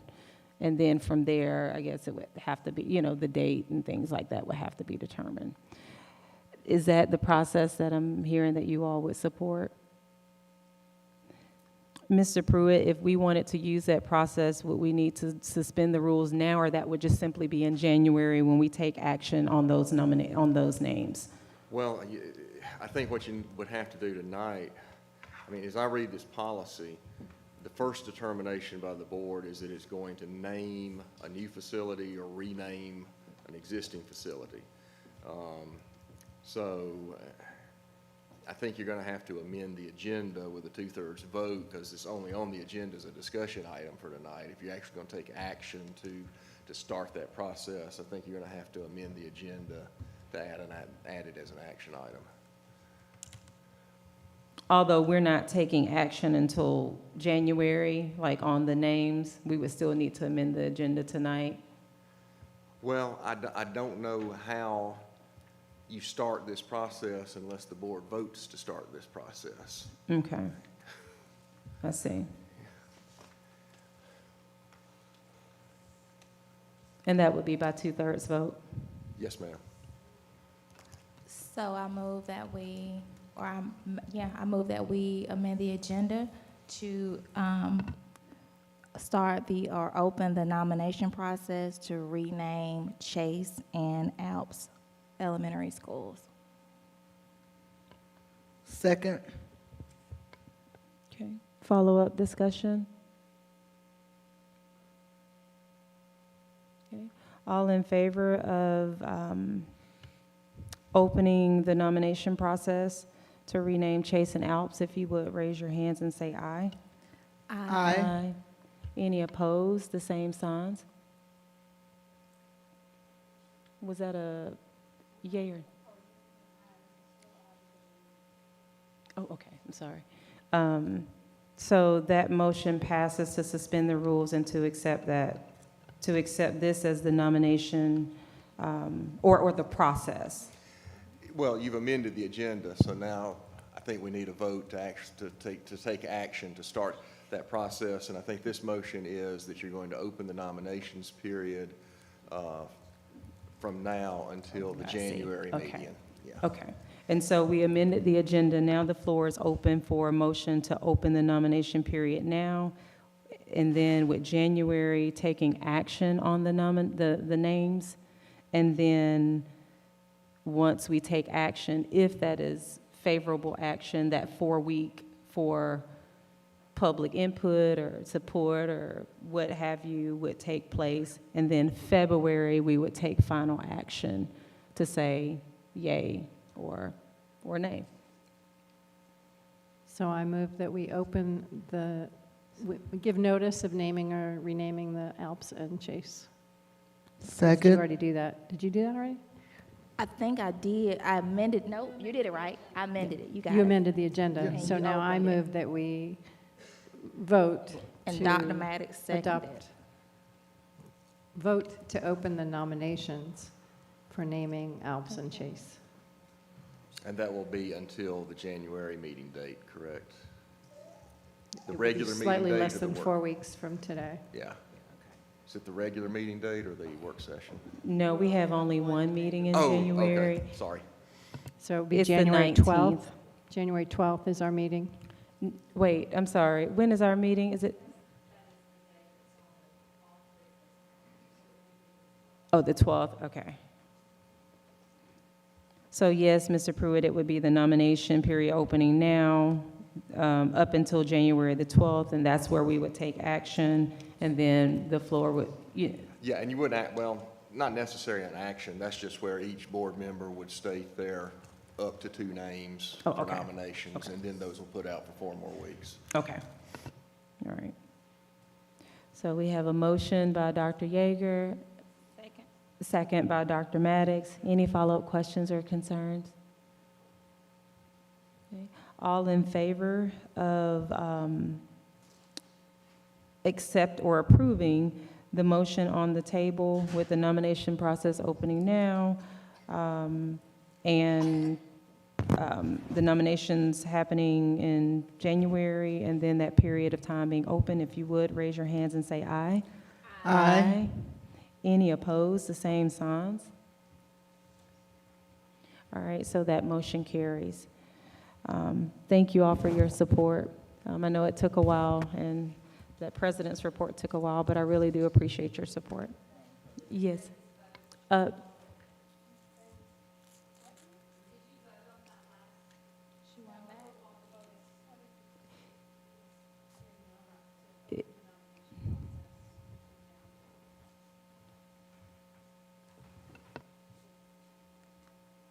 You can still vote, Ms. Davis. The motion was to open the nominations period to rename Alps and Chase from now until January 12th. And so during this nomination period, we are going to receive other nominations, or is it just these 2? So at the January 12th meeting, each board member can state up, their own nominations. Okay, thank you. Yes. Thank you. And Mr. Pruitt, you said at that point, we don't have to take action, we just state our nominations. Is that correct? That's right, and then they lay on the table for the 4 weeks. Okay. And then you take the action after that. Okay. Okay. And I suppose Ms. Palmer and Dr. Moore will get together to do the media release per the policy here. Okay, and it sounds like this policy at some point will probably need to, wait, am I confusing I just had Yeah, I think you're I just had a actually following- moment where I went back and now I can't remember what I'm talking about. You're actually following the policy now. Okay, I guess okay. at most you might say we're going to suspend the rules to follow the policy and disregard the reg. Okay, okay. So we don't need to do anything on our end with the policy or the reg? Well, No, you all would be, I okay. agree. And as Dr. Yeager pointed out, an alternative would be, at this point, administration could just rescind the regulation I of see. its own power if it Okay. chooses to do so. Okay, all right. Thank you for your assistance. All right, I do apologize for the length of that discussion. We'll move forward to item 9, and that's the superintendent's report. Dr. Hooker? Thank you, Madam Chair. A few things I would like to share with you. I want to thank Dr.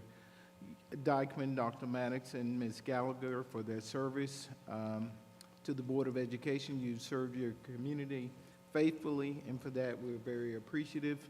Also like to congratulate Ms. Beth Holliday, Employee of the Month. Congratulations to our REACH scholars. I appreciate the support we've received from our community for this program, and this is the best investment we can make for our students. And my contributions concerning the Georgia School Board Association, I think one of the main takeaways that I received was the YAC, Youth Advisory Committee, Council for Students. I think the importance of student voice is very important. Dr. Mary Hemphill, who did a presentation concerning the 1-minute meetings that schools have done across the country to improve student voice. That's something we would love to implement at all 21 of our schools, calling them Student Advisory Council. I have been in touch with all principals and sent them various questions, part of a presentation that I look forward to sharing with them from Dr. Mary Hemphill to make that applicable for next school year. Last thing, I want to thank Ms. Gallagher. She shared with us the podcast to Sold a Story. There are 6 sessions to it. I've listened to 5. I'm on number 6. We also have looked at the science of reading. Concerning that, I have at least 6 articles that's Christmas reading for me. But I agree with you, reading should be one of our main focus, as many of our students are behind on that. But we have to tailor that based upon buildings. One size doesn't fit all. So that's going to take in-depth research, not just by the district office, but by our principals as well as teachers. We're willing to get involved with PL to ensure we're doing what's right for kids. That takes time. Yes, it does. You just don't jump into that mission and it happens over the summer. So we have to do our research on our part to ensure that we do it right. You don't get a second time to do it right. That's right. So we want to we'll go slow, but we're going to do it right so that it's not implemented incorrectly. So thank you for sharing that information with us. My last comment for tonight is happy holidays to you all. Enjoy your break, and thank you for your service.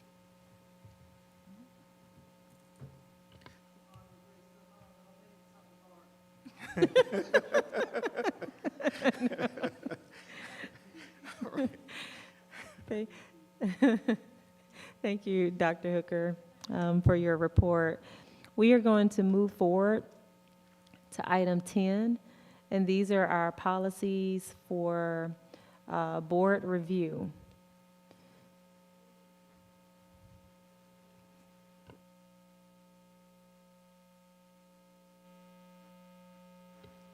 I just want to say that this completes most of, I think, 53 of the 54 more than 5-year-old policies. I think there's 1 or 2 that are still being worked on, but we have the ad hoc committee has done its job and we are finished. Yes, thank you to the ad hoc committee. This will bring it to 51. There will be 3 that we need to continue to look at, but 51 in, I think, 4 months or 3.5, so thank you. So these first set, the policies for board review, as you know, these are going out for public comment. They were shared in the board update the previous 2 Fridays. We had 1 question come in today about the time allowed for applying to an out-of-zone assignment utilizing the school choice, and we will go ahead and make that change from 14 to 30 days.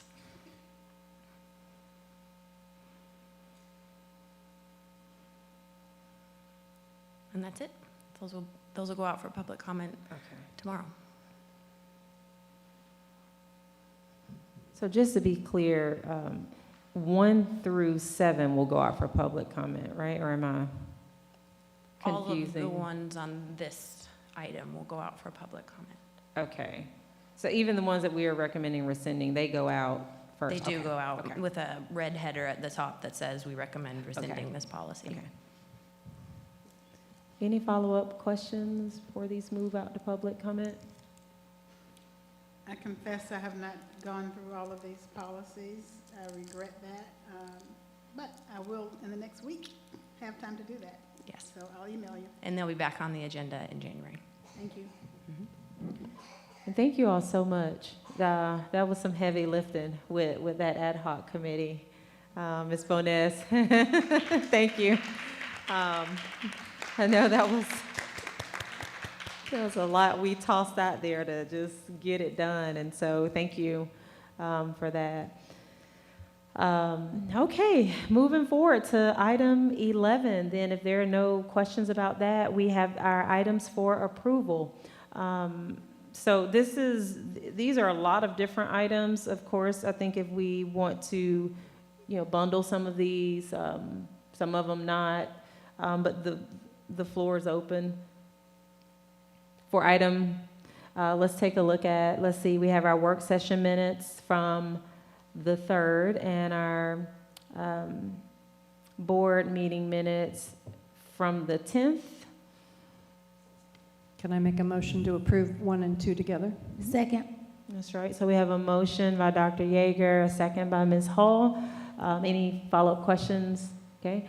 All in favor of approving 1 and 2 together, if you would, raise your hands and say aye. Aye. Any opposed, the same signs? Okay, so that motion carries. We'll move forward to item 3. These are our policies to be adopted, rescinded, or revised. And so these were the policies that were out for public comment, and we received no public comment on any of these policies. So it would be our recommendation that we adopt the changes as they are here. All right, so we have a recommendation. The floor is open for a motion. I move that we approve or adopt, rescind, or revise the policies under item number 3 as described.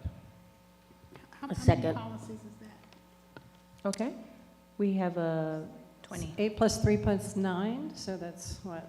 20. Okay. So we have a motion by Dr. Yeager, a second. Ms. Hensley, are there any follow-up questions? Ms. Davis, were you able to get your question answered? No. No? Can you state your question? No. I haven't had a chance to review the policies. I apologize. I had finals, and so, yeah, sorry, missed it. Okay. I will have to revisit this, but yeah, there were several policies that caught my attention, and I started, but I didn't get a chance to finish them, so I will. Okay. All right. Any additional comments or questions? Okay, we have a motion. We have a second. All in favor of approving the policies that are listed in 3 to be adopted, rescinded, or revised as stated?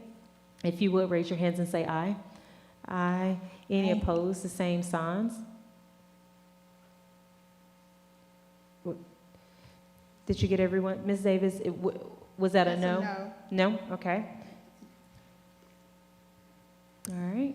So that motion carries. We are going to move forward to item 4, our financial reports and the FY 2022 reports through November.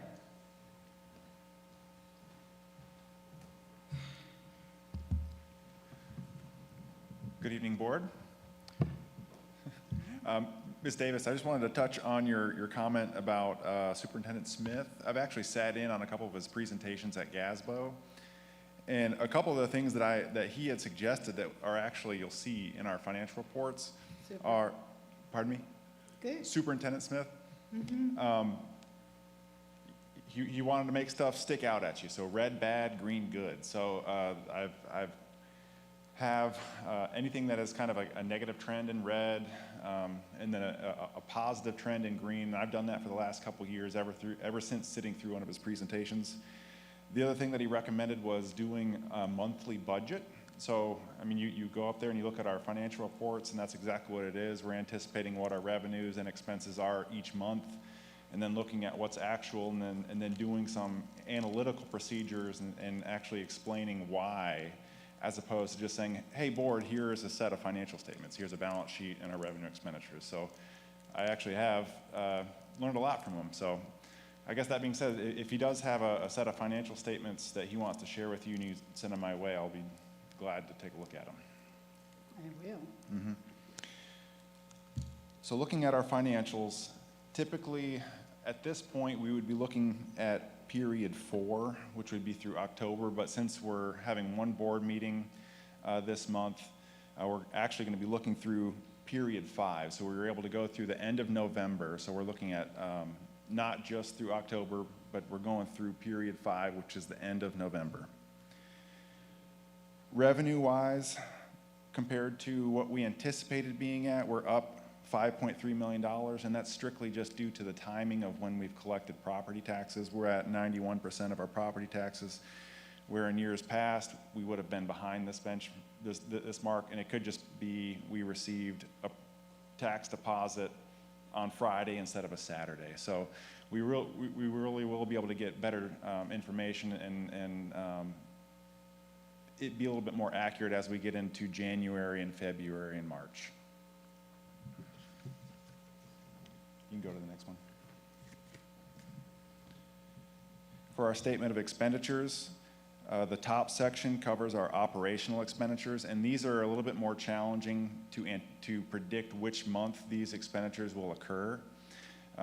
So looking at or comparing it to historical data, we are out in front by over $500,000 where we anticipated being. That's not too alarming. It sounds like a big dollar amount, but these operational expenditures are strongly controlled by our budget and our controls, our spending controls within Munis.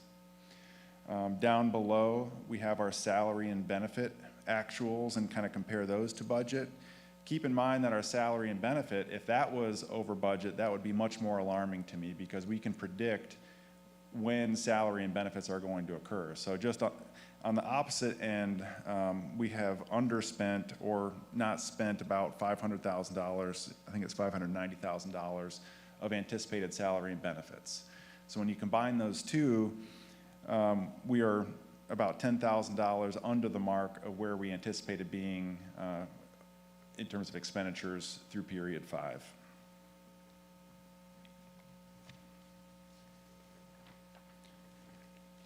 Okay, so the third sheet is our balance sheet and our fund balance projection. We have assets of $111 million, liabilities of $700,000, and resulting fund balance of $110.5 million, and that's 58.4% if you're looking at a percentage compared to our overall budget. We anticipated, if you look at the graph below, the orange mark, we anticipated being at $105.1 million at this point. But like I said, since we've collected revenues faster and we're slightly under our monthly expenditure budget, that fund balance is over where we anticipated being by about $5.3 million. So if you look at that red line, that's our actual fund balance. The orange line is what we're budgeting or anticipating throughout the year. I do expect that red line is going to get closer and closer to the orange line. Another thing to point out, you can look at the green line down there below. Throughout the year, it's at 15%. Last month, we had a budget amendment, which included a $2 million increase to this reserve to kind of hold on to for the next couple years for when the ESSER funds run out. So that's why between period 4 and 5, you see a ever so slight tick up. That's actually $2 million.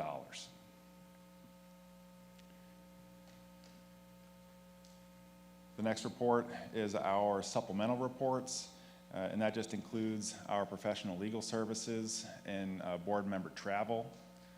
For legal services through period 5, we spent roughly $29,000 of a $183,000 budget, And then school board member travel, it's under $4,000 of a $22,500 budget, but keep in mind, we might have some expenditures on a credit card, and just like your credit card at home, it may not hit your bank account until it's actually paid. So we could have expenses on a credit card, but we'll record those in the subsequent month, so there could just be a timing difference. Next, we have all of our invoices that were paid that exceed $10,000, and this is for periods 4 and 5. So just once again, peruse those and let me know if you have any questions. And then the final report that we have is our GASB 68 report that has all of our budgeted revenues and expenses by fund and all of the actual revenues and expenses by fund as well. And then before I wrap up, I did have just a brief update on our budget amendment for giving the $1,500 incentive to all employees. We paid 2,525 employees the stipend or supplement of $1,500. It was almost $4 million of the anticipated $4,050,000 price tag. We were actually able to save about $40,000 on the overall expenditure, but overall it went really well. I think we took lots of pictures, and I believe Dr. Moore had posted several to social media. But it was received very well, and thank you for approving that. Tomorrow, in your Friday board update, I'll provide an update on the disparity study. They've held 2 focus groups. They've had organizational interviews with CCSD staff. They've taken 5 years of expenditure data, and they've stratified it, and they've actually built their database where they're going to determine where like 75% of our spend has occurred. And then once we have kind of a task of reviewing their data, we give that back to them, the actual analysis will begin. And as long as everything's on track, I think by July or August, they should have that analysis complete. But they do have a formal update that I'll provide in tomorrow's Friday update. That wraps up my report. If there's any questions. Yes, ma'am. So we've asked always about the $15 wage increase, right? Do we know the cost yet? Or what the impact of that cost? That was one of the things that was mentioned in our finance workshop at GSBA, and we were cautioned not to withhold that at this time when we can afford it, because down the road you may have an austerity, you may not have an austerity. But the question that I think the board has asked is, what does it cost to do the minimum wage at $15 an hour? Looking over. If you don't have that now, that's I don't have fine. that in my back pocket, because you move up someone that's making $13.40 per hour up to $15 an hour. There's kind of a upwards waterfall effect, and in order to avoid compression, you have to analyze a whole bunch of salaries, just not those that are making $13 or in change an hour. So I don't have an overall price tag for that. We could see, hey, what does it take to give everybody a $1,500 a year salary increase? So instead of doing an overall percentage, we could look at doing a $1,500 for all employees salary increase. That's just off the top of my head what we could do, and it would be roughly $4 million a year to do that. It actually would be a little bit more expensive because you'd have to include TRS and other benefits. So between 4 and 4.5 million. Yeah, I'm really looking for that number and what it would actually cost. I'm looking for us to actually have a conversation about that as a strategy. Does that make sense? Mm-hmm. So okay. I'm not asking you to answer off the top of your head, but thank you so much for offering those numbers. You're welcome. We can certainly, Byron and I can work on that to have the, you basically have 2 options. One, if you want to avoid compression, which as we looked at our salary schedules over this past year, the ones that we implemented reduced, almost eliminated the compression that we had in the salary schedules. So the option that Byron just shared with you, which has a price tag roughly of $4 to $4.5 million, would avoid compression. If you are willing to accept additional compression within the salary schedule, then we could look at just certain grade bands that don't meet that threshold right now, and we can provide that information to you in January. That is wonderful. I was going to ask that question, if it could be, a certain grade band and not have to be everybody. So that sounds promising. Yeah, we can certainly look at that. We just have to understand that we then would be realizing some compression within the salary schedule, and we would have a better idea of just how much that would be once we look at that. So that feeds into my other unanswered question about, how do we, I know that you brought in an organization to look at our salary schedules, and I got a report back. I heard you say everything is fixed now, and we implemented that salary. I don't yet know what problem we fixed. And so I don't know what it was that we were trying to do with that, other than fix a problem that we had in our salary schedule. I would love to know what was the salary schedule before the fix, and what is our salary schedule after the fix, so that, again, we'll have something to track as we go down the road as to why we brought in these people to do this work. Does that make sense? Yes, ma'am. And I know that it's going to take the full board, or at least the majority of the board, for you to do that work. And so I'm going to go ahead and ask it now, and if the board has an interest in this, I'd love some type of indication so that we can move forward with it, or we can just forget about it, whichever one works. So we began this work over a year ago around the salary schedule, when the board requested that we look at raising the minimum salary to at least $12.50 an hour.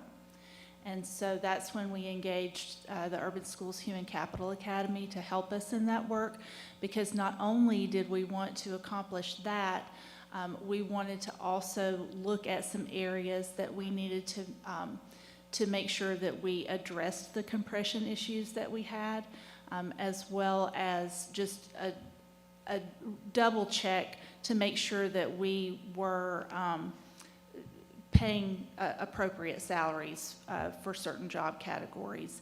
And so those were the three pieces that we were addressing with that compensation project.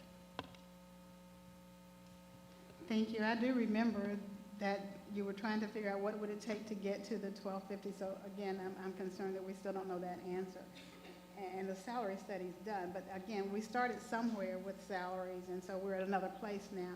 I want us to have a baseline so that when it's time to have another salary study, we absolutely are comparing where we were before to where we are now, and we can see that progression.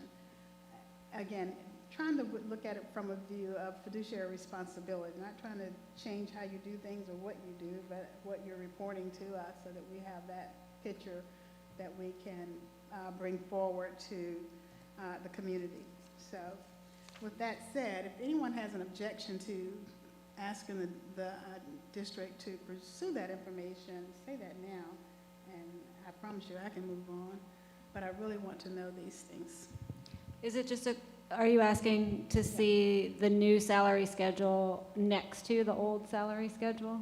Yes. Okay.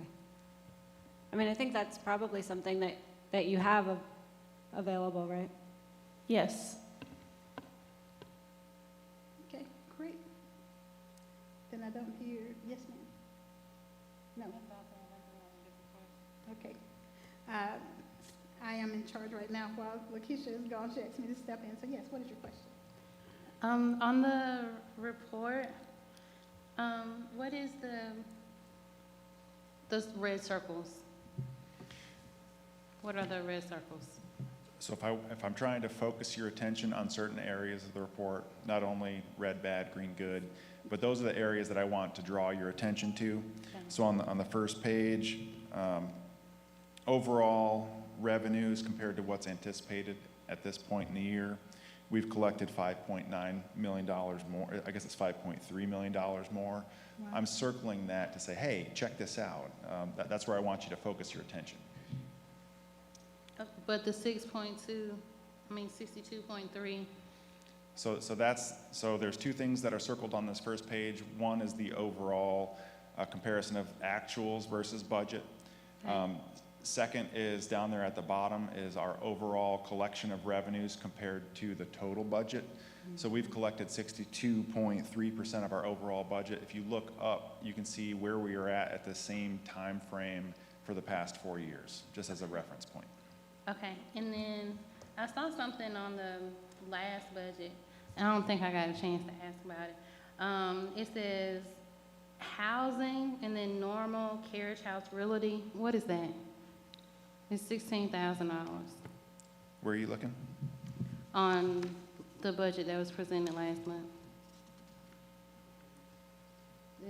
I think it's the last page. Is it part of these financial reports that I provided? Hold on.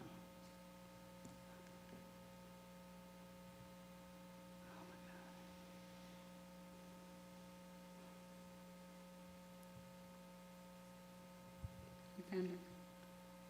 Did you find it? Everything's not coming up. What do you need? The page? Is it part of these financial reports that you're referencing? For the ones that were presented in November. And you're looking at, what was it, a expenditure or an invoice paid that exceeds $10,000?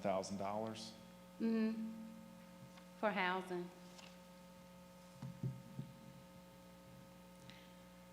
It's like on the last. Yeah. So if that was, what's this one, Lisa? From this one, today's? This one was on November's. Uh-huh. What's the dollar amount? $16,200. I would have to look back at it and provide that information to you. I don't know off the top of my head. Okay.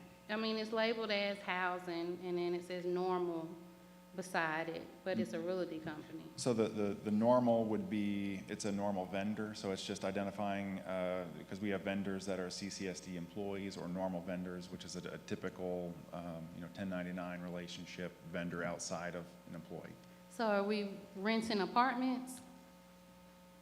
The only rental expense that I know that we have, we had fronted the rental expense for a international employee that wasn't unable to find housing, and we are recouping that monthly expense from his payroll. I'll follow up in an email. Thank you. Mr. Schoeneman, could you get back with her after we have clear Yes, sir. information, accurate information of how those funds were spent? We'll get that to you on tomorrow, okay? Thank you. Second.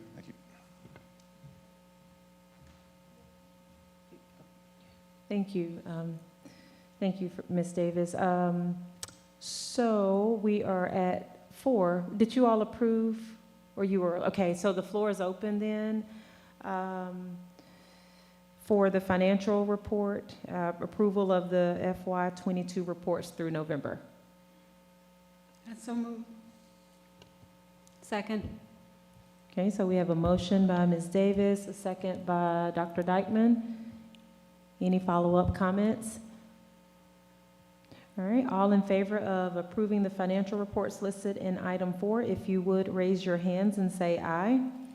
Aye. Any opposed, the same signs? Okay, and so we have 1 opposed, Ms. Palmer? Okay, all right, so that motion carries. We'll move forward to items 5 and possibly even 6, the approval of the Personnel December Board Report and the approval of the Personnel Board Addendum. I move that we approve Personnel December Board Report and the Personnel Personnel Board Addendum, items 5 and 6. Second? Okay, we have a motion by Dr. Yeager, a second by Ms. Davis. Any follow-up questions?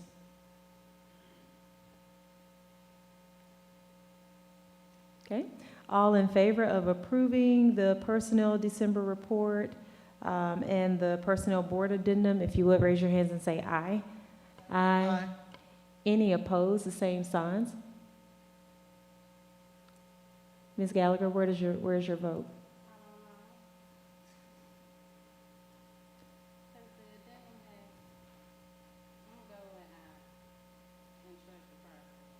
With approving or opposing? Oh, okay. Great. Did you hear that, Ms. Palmer? Okay, we'll move forward to, well, we have, let's see, let me separate it out 10. So we have approval of the job description for purchasing agent. I move that we approve the purchasing agent job description. Okay? A second. Okay, we have a motion by Dr. Yeager, a second by Ms. Hensley. Follow-up questions? Ms. Gallagher? Okay, my question, who does this go to? Okay. I'll take the question.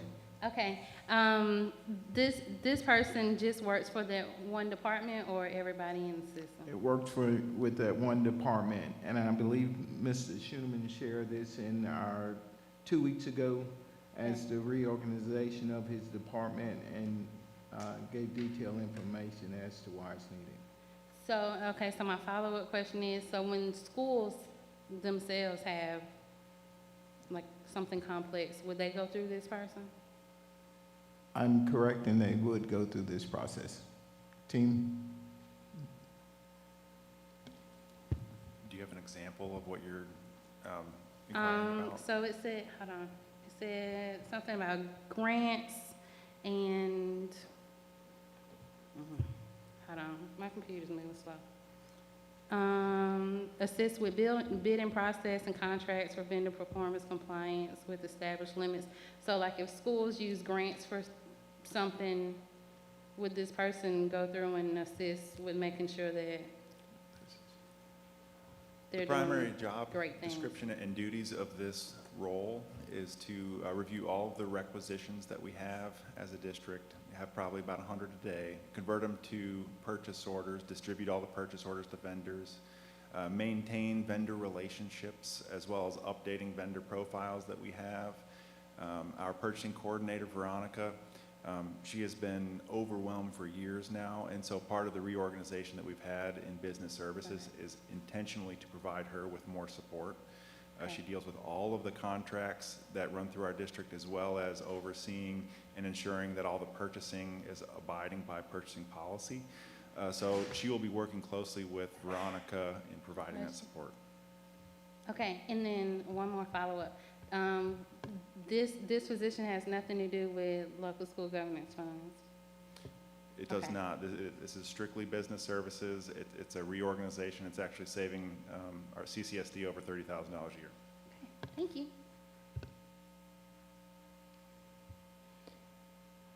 All right, so we have a motion, a second. Any follow-up comments?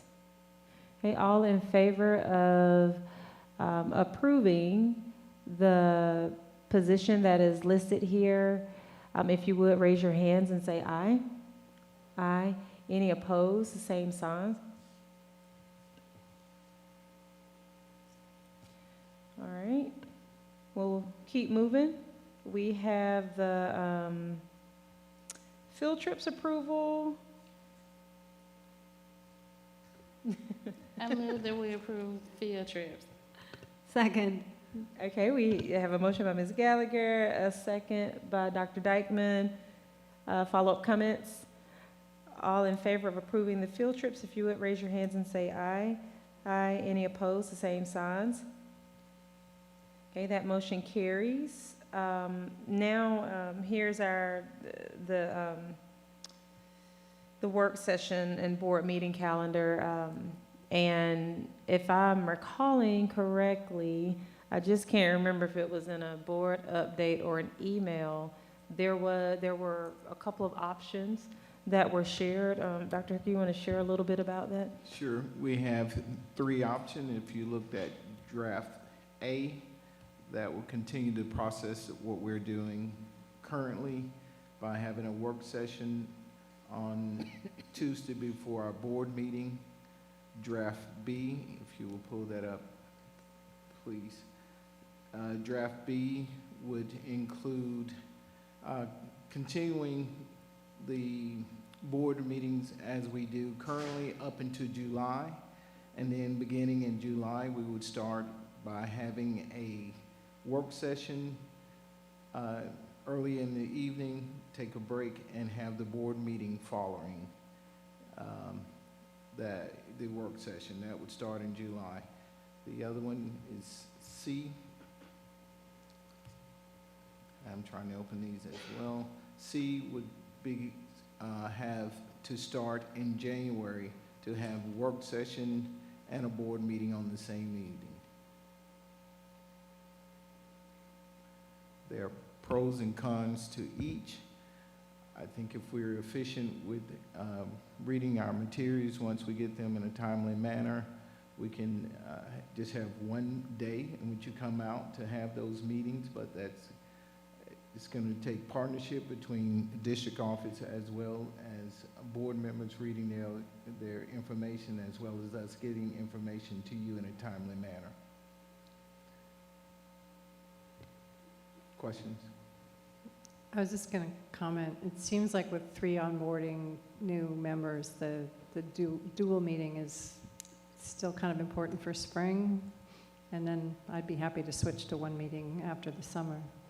Okay. That's my opinion, but just because of the 3 onboard, I think if we were all coming back, we could start the 1 meeting right away, but we've got 3 new board members to incorporate.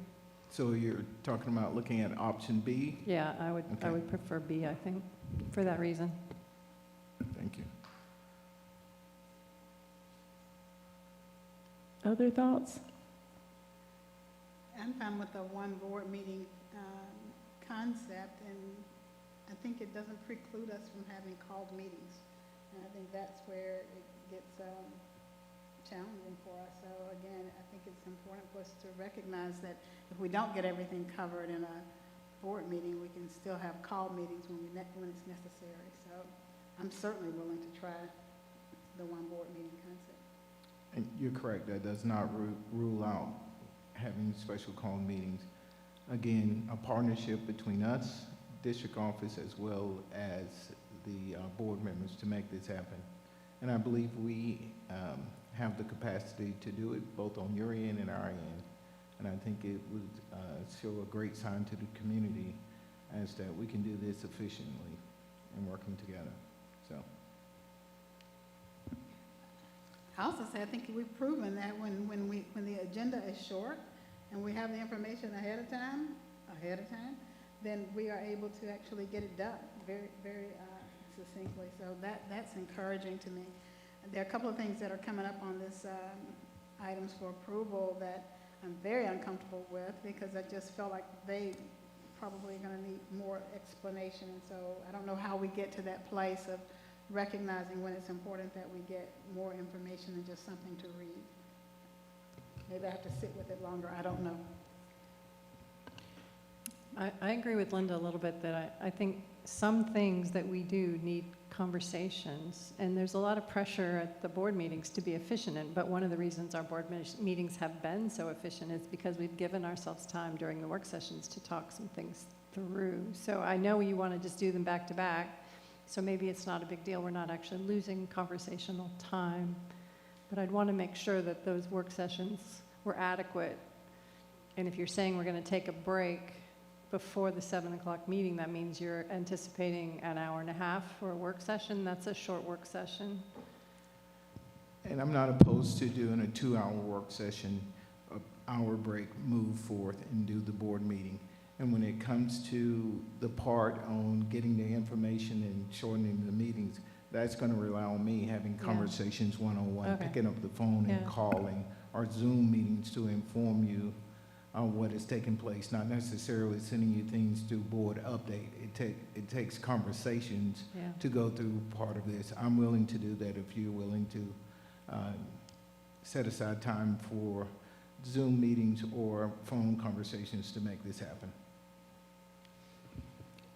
I kind of lean towards the one for selfish reason, and I think I can speak for some of the other parents on the board. I think a lot of us have kids in school. My kid's going to start playing soccer, and I'm going to miss soccer matches almost every Thursday, twice, 2 times. So I'm being selfish there. But secondly, is this something we could try? Can we set it and say, okay, we're going to do one, and if it just blows up in our face, can't we come back and say, all right, well, that didn't work. Let's try something different. If you look at our current calendar, how many meetings that we've had once a month? December, July, and what's the other month that we've had just one meeting? Am I correct? June, July, December. So we've done a dry run of that. I'm not opposed to what Dr. Yeager said. Let's try, wait to July, and we can improve the communication piece to make sure when we go in July with the one meeting, we're ready to go. And we'll work on our end and getting things to you in a timely manner. Yep. Okay. I'd be willing to try that. It'll give us some time to work our way up to it. Yes. Yeah, and 2 of the 6 in the spring are one meeting also, so we're still practicing. Okay. Thank you. Okay, so any other comments before we open the floor for a motion? Okay, the floor is open for a motion to approve a calendar.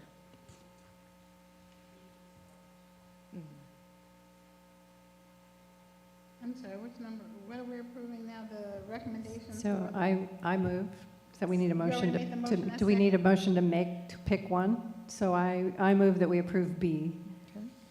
All right. Second. Okay, so we have a motion by Dr. Yeager to approve B, and Ms. Davis, was that a second? That's a second. Okay, any follow-up questions or comments from any other? Okay, all in favor of approving B as our board meeting calendar, if you would raise your hands and say aye. Aye.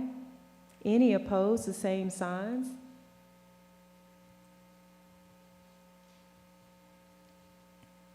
Okay, so that motion carries.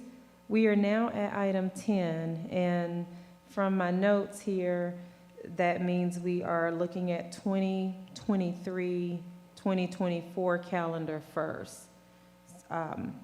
Yeah, so the floor is open for a motion. Or actually, before I do that, any follow-up questions or comments for Dr. Hooker? And this is for the 2023, 2024 calendar.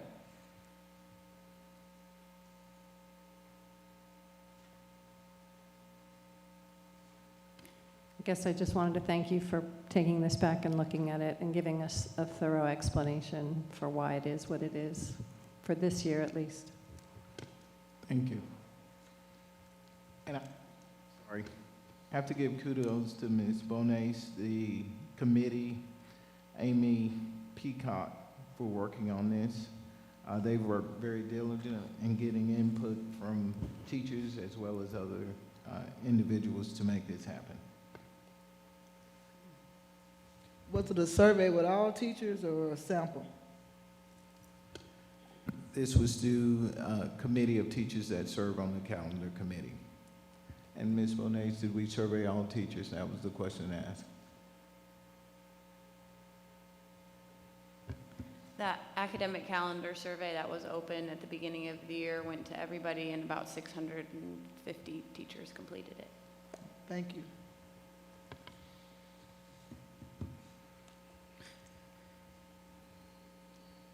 And this is 2023, 24. The floor is open. I move that we approve the 2023-2024 calendar as presented. Second. Okay, we have a motion by Dr. Yeager, a second by Ms. Davis. Any follow-up questions or comments for the record? Okay, all in favor of approving the 2023-2024 calendar, if you would raise your hands and say aye. Aye. Any opposed, the same sign. Okay. So we have Dr. Dykeman opposed. Okay. All right, and then we separated 2024, 2025 out, right? Yes.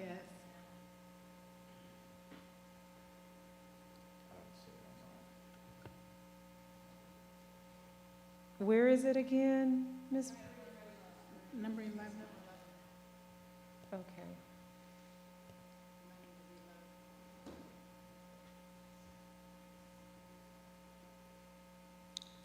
Okay.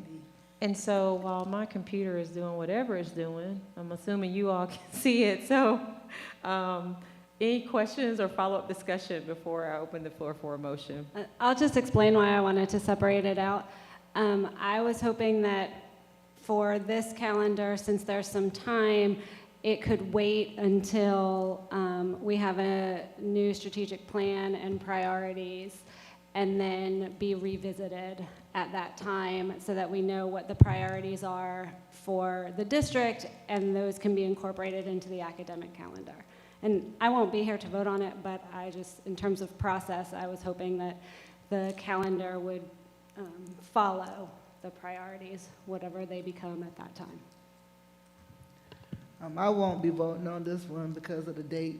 You know, I understand like for the, you know, the first year, it's pretty much time to start school again right now. But I'm still pushing back on that, that July 25th. I just believe that's too, just not, you know, it's too early. But you say 650 teachers, you know, I've heard from, I don't know, not probably about 20, not 650, but they were not happy with us starting at that date. And I would just like to see maybe another survey go out for the next year. I'm just surprised that not more, you know, I don't know what our teacher numbers are, that it wasn't a, you know, a huge pool of teachers participating.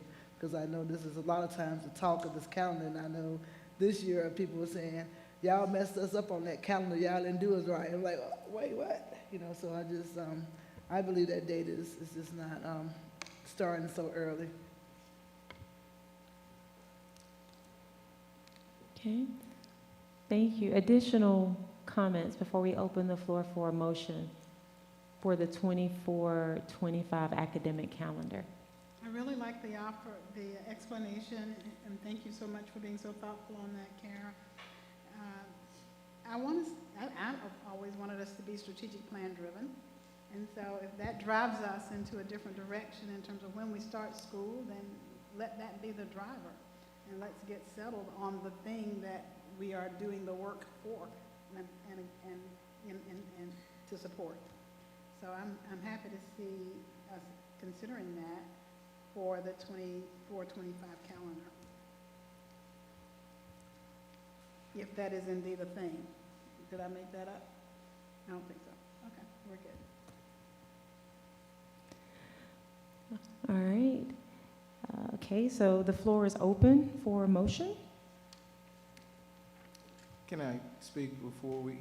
One of the goals of most school systems is to put out a 2-year calendar so that parents can plan throughout that. You asked about strategic plan. We're in the process now of, in the spring, revising our current strategic plan, redoing it. Ms. Bonace and others are reaching out to get consultants to help us with that, to get input from our stakeholders to enhance our strategic plan. But I think it's important for us to put out a 2-year calendar to our parents. It's not unusual, not too often, that school districts do start at the end of July. But if that's what the board wants, let's take a vote and see how it goes. It's not just that we start in July, we end on May 21st. which makes no sense to me. I don't understand why are we ending on May 21st? Which is a Wednesday. So Wednesday, May 21st. I mean, it's And just really strange. previously, haven't we ended on a Wednesday before in previous calendars? Am I correct? It's not in so much saying the that? Wednesday, but it would have been the 28th, a week later. And then graduation is usually Friday, or, I don't know, it feels like graduation is always usually Memorial Day weekend. I don't know. My kids are out of school, so I'm just reflecting community curiosity about what is the motivation to keep shoving us earlier and earlier. It's not like we're extending the summer or shortening the summer. I've heard people talk about, we need to keep summer short so we don't have the fallback. But we're starting earlier and ending early, it seems like. And I don't understand why that is. And you moved 2023 forward, it looked like, at least a few days. And so at least we were starting in August. But now we're starting again in July for the second year. And I don't understand why we keep slipping into July and ending so early in May. So that's why I'm curious. And so I'm thinking, like, it seems, I do appreciate you separating it out, Dr. Dykeman, because it's sort of like a compromise between the two, right? In my mind, starting a little bit later or closer to what we are used to in 2023, which we just approved, and then the 24, 25 being earlier. And I think I mentioned this the last time, so I'm sorry if it's like a repeat. I think that this does start earlier, but I think it gives like strategic breaks throughout the school year. Now as a parent, I'm a little bit, of course kids need a break, but I do think it gives some strategic breaks, and there are really heavy months, during schools where everybody has had it. And so, I would be willing to try it. I also think kids who may not have access, to, some of our kids aren't necessarily like traveling and things like that, but they are, it's not just a summer learning loss, but sometimes it's just other things that, drives them needing to be back in a structured and a safe environment. So I would sort of see it as a compromise. I don't know if it's gonna, because we haven't started this early before, but I think I don't know, we may have an idea, after we do it, if that's like a no-go, don't ever try it again, or do we go back to our 23, 24-ish, something similar to that? I think, correct me if I'm wrong, what Carol was saying, and I almost agree with this, like you just said we're going to go back and revamp our strategic plan, and I understand and I get that you want to put out 2 calendars, but it almost feels like we're putting the cart before the horse. Like maybe we should get the strategic plan in place. Obviously we need to adopt next year's calendar, but before we get 2 years in advance, why don't we see what that strategic plan looks like and then adopt the next 2-year calendar based on that? Correct me if I'm wrong there, but I feel like that's sort of No, that's what I was thinking. Because yes, I agree, we had to put out a calendar for 23, 24. But I do think that while it would be ideal to put out 2 years to have time to plan, I think that given that we have so much that's new right now, it would be nice to get a strategic plan set and then figure out what are the priorities, and are having more breaks priorities? Is it the priority to get back into school earlier? I don't know what the priorities are, and so it's hard for me to say that this calendar meets those needs. And so one thing, for example, we're starting on a Wednesday, and so that's why we're at July 31st. And I know that there was some reason, some people like starting on a Wednesday, But we also, in December, are ending on the 18th. So then there's 2 more days. There's the 19th and the 20th where kids will be out of school. And I guess I just don't see why we can't put those days, go to school those days and then allow us to start on August 5th, which is a Monday, but it's a whole, there's another week there. And the other thing that I've heard people talk about is how long the winter break is. So I do agree that there are kids who the summer is long and the summer is unstructured, but there are also more programs available in the summer for children than there are during those, 3 weeks almost that they're off during winter break. So I think that creates a hardship for people as well. So just sort of, I know balancing all those things is really difficult, but I think that having a guiding plan would make it easier than just sort of picking dates and moving them around. At the very least, can we get tentative on I'm this sorry? calendar? Can we define this as a tentative calendar for 24, 25? But I'm hearing very specifically that the majority of us want to see it based on the strategic plan and the direction that we're going there in terms of how we're delivering instruction. So if we don't have that now, would we, as a part of updating the strategic plan, go back into this calendar? Is that already mandated? Because if that's the case, then both of these calendars are tentative, right, based on other decisions. Well, right now, I suppose at any time, I don't know, Mr. Pruitt might speak to this, but I suppose at any time we can approve or amend the calendar. But the floor is open, so we've already approved 23, 24, and so right now the floor is open for 24, 25, and so if that is your, if that would be your motion for a tentative, or if it would be, the floor is open for any motion. I move that we return 24, 25 to planning until post-strategic plan 23. So we have a motion to return the 24-25 calendar back to the planning committee. Is that what I hear, Ms. Davis? Yes. Okay. Is there a second? Until after the strategic plan is approved. Until after the strategic plan. Is there a second? Second. Okay. Any follow-up conversations or questions? All right. All in favor of moving the 24-25 academic calendars back to planning until after strategic planning, if you would raise your hands and say aye. Aye. Okay. And then all opposed, same signs. Aye. Okay, so that motion carries. That calendar will be moved back to you, Dr. Hooker, until strategic planning is complete. Okay. Thank you. All right, so we'll move forward to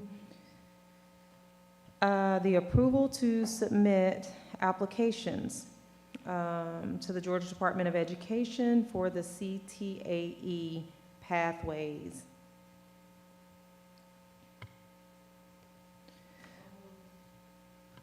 So moved, sorry. Second. Okay, so we have a motion by Dr. Maddox, a second by Dr. Dykeman. Any follow-up questions or information or comments? Yes. Ms. Davis? What does it mean to have these two pathways added to the Career Academy? Is it only are they only going to be offered through the Career Academy, or will they also be offered at the high schools? Mr. Gaskins, will you speak to that, please, sir? Yes, so they are offered to our comprehensive high schools through the academy, but what we're asking is, is that they will provide internships and apprenticeships for our students that are enrolled in ACCA as well as our comprehensive high schools. So, I'm sorry, I'm not looking at that right now. I see the biomanufacturing and entertainment, sports, and events management. Are these with some of our Career Academy support staff or advisory board organizations, or? Yes, so the Classic Center sits on the advisory board, as well as many of the biomanufacturing industries sit on our advisory board for ACCA. And so this support is coming from the advisory board, through the advisory board, and making this happen? Yes, so our process is they approve it first, and then we bring it to the board for approval through our application process. And what is the cost? There is no cost now. If this is approved, one of the costs would be the renovation of the ACCA building itself for a lab. And will that renovation include the atrium, or is the atrium still a sacred cow? It kind of needs to be that. So we're not in that process yet. First, we have to ensure that the DOE supports and approves that. And so once approval, we'll get into those planning processes around what that will look like at the ACCA building. So this approval is purely for the Clark County School District to implement these pathways in its curriculum and studies? Yeah, so we as a district adopt state-approved pathways. This is a locally pathway, so this is different. This is not a pathway that you can get at a different district. This would just be a pathway that is specific to Clark County.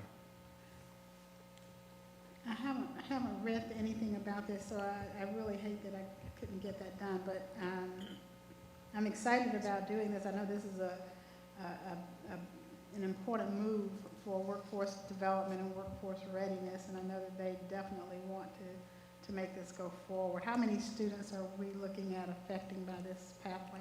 So we're in the recruiting process now. I believe we have recruited 30 from one school, or there's an interest of 30 of one school, and then we're in the process of recruiting from our other comprehensive high school. When you keep saying comprehensive high school, what does that mean? So we have 3 high schools, which include Clark Central, which is a comprehensive high school, Cedar Shoals, which is our comprehensive high school, and then Classic City, which is our alternative school. And so we're recruiting from that school population, and they will complete this pathway at the Athens Community Career Academy? Yes. Okay. Super. Thank you. Ms. Gallagher. Okay, so you said that possibly it coming from both of our comprehensive high schools, students coming from, so they won't be at Clark Central and Cedar Shoals, they'll be at the Career Academy? So part of our pathways is that there are 3 classes in the pathway. So if this is approved, we have to decide where the first class is in the pathway. The first class in the pathway could be at the high school. The second and third classes in the pathway could be at ACCA. Okay, and then my follow-up question to that is, so the Career Academy is 10th through 12th grade. Will these pathways be available for 9th graders? I'm not sure, Dr. Ramirez, do we start in 9th? Would it be available for 9th grade? Technically, the foundational course. Do you mind speaking in the microphone? Yeah.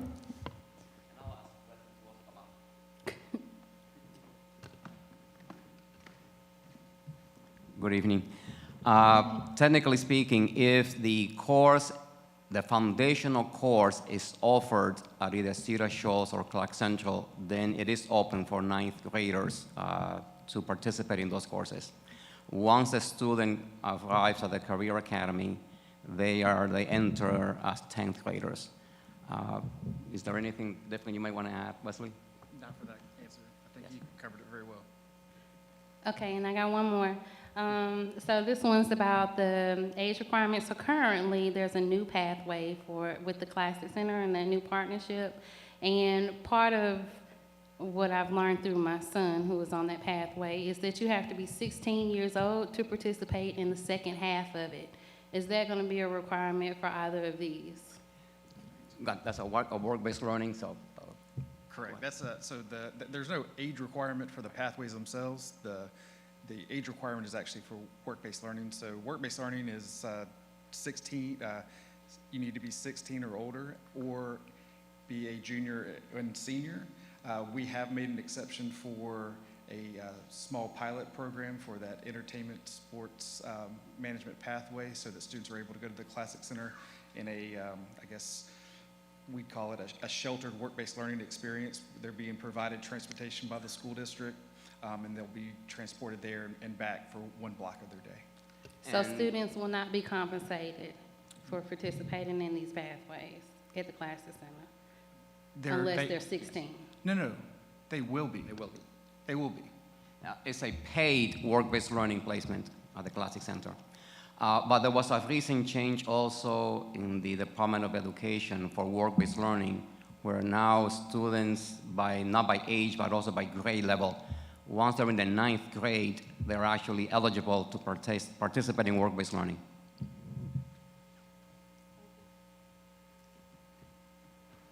All right. I apologize to my board members. I literally have a trip report from my visit to Tuscaloosa, Alabama, where we looked at these workforce readiness programs, and I promise you I will finish those last 2 parts and get it to you guys, because it's really a movement. It's not just a pathway change. It's not just CTAE. CTAE is coming forward as a solution for work-ready students, children that are coming out of school, either college or career-bound.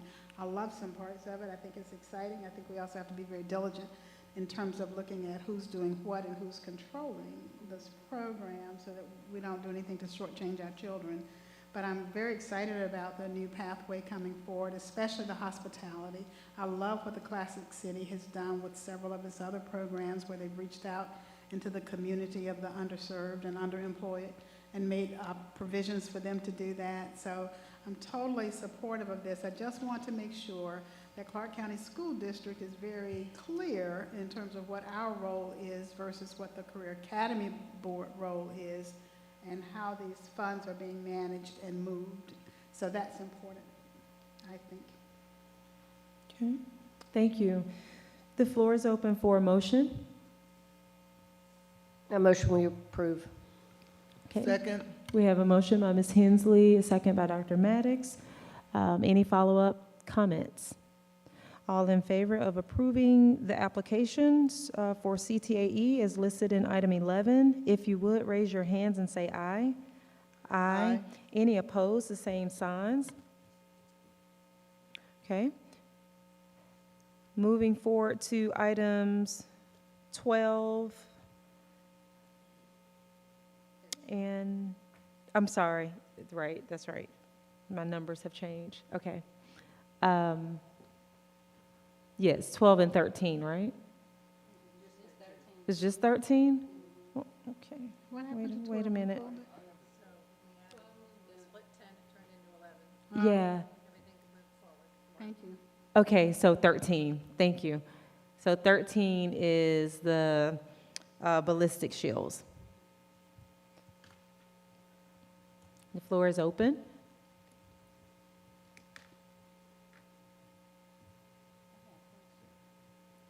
Okay. Go. Do your question. Ms. So Gallagher? moved. Okay. I'm sorry. Okay, I'll wait until you say question. You want to do, okay, well, we have a motion by Dr. Maddox. Second. Okay, a second by Dr. Dykeman. The floor is open. Ms. Gallagher? On it, it says 1 shield will be placed in each school, and then I don't know how many others strategically placed. But my concern is once we start opening up the door for stuff like this, I'm concerned that like in a month or two we'll be saying, well, we need metal protectors when students walk in schools, or students need to come to school with clear book bags, or we need police dogs in every school every single day. Like what is stopping us from going like further than just shields? Great question, Ms. Gallagher. At this point, we are not looking to do metal detectors, dogs, or anything of that nature. But I think it's important, if you look at the safety issues that happened in Texas and other areas, they did not have ballistic shields so that police that were there could automatically go in and go to the attacker. They had to wait on other individuals to do that. By having these shields there, we don't have to wait. We can continue. The SRO that's there can move forward in doing that. That's the importance of those. Okay, and so I know we have SROs and a partnership with the police department, and I remember something about us having, or trying to, I don't know if we have it, our own police department. Is there going to be cross-training, or? There will definitely be training for this to put those devices into each building. There will be training. We will train, our police department will train with the Athens Clarke County Police Department in doing this as well. And then because how, we have their SROs serve in our schools as well. and then how much professional development goes into making sure that we are abreast of best practices? We will always go with best practices. We will not just, this would not be one and done. We will continue to make sure our officers are trained on a regular basis in using these devices. You're welcome. Dr. Yeager? Are these shields used by Athens Clarke County already? Are these something new for them too? So we did consult with them in the purchase of the shields. I do believe they have the same or similar shields within their stock.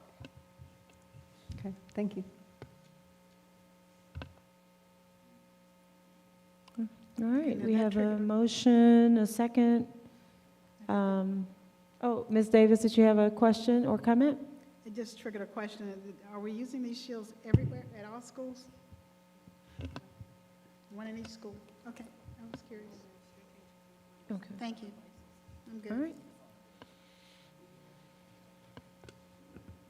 We are ordering 25 shields. There will be one at each school and district office in other areas so that they'll be available.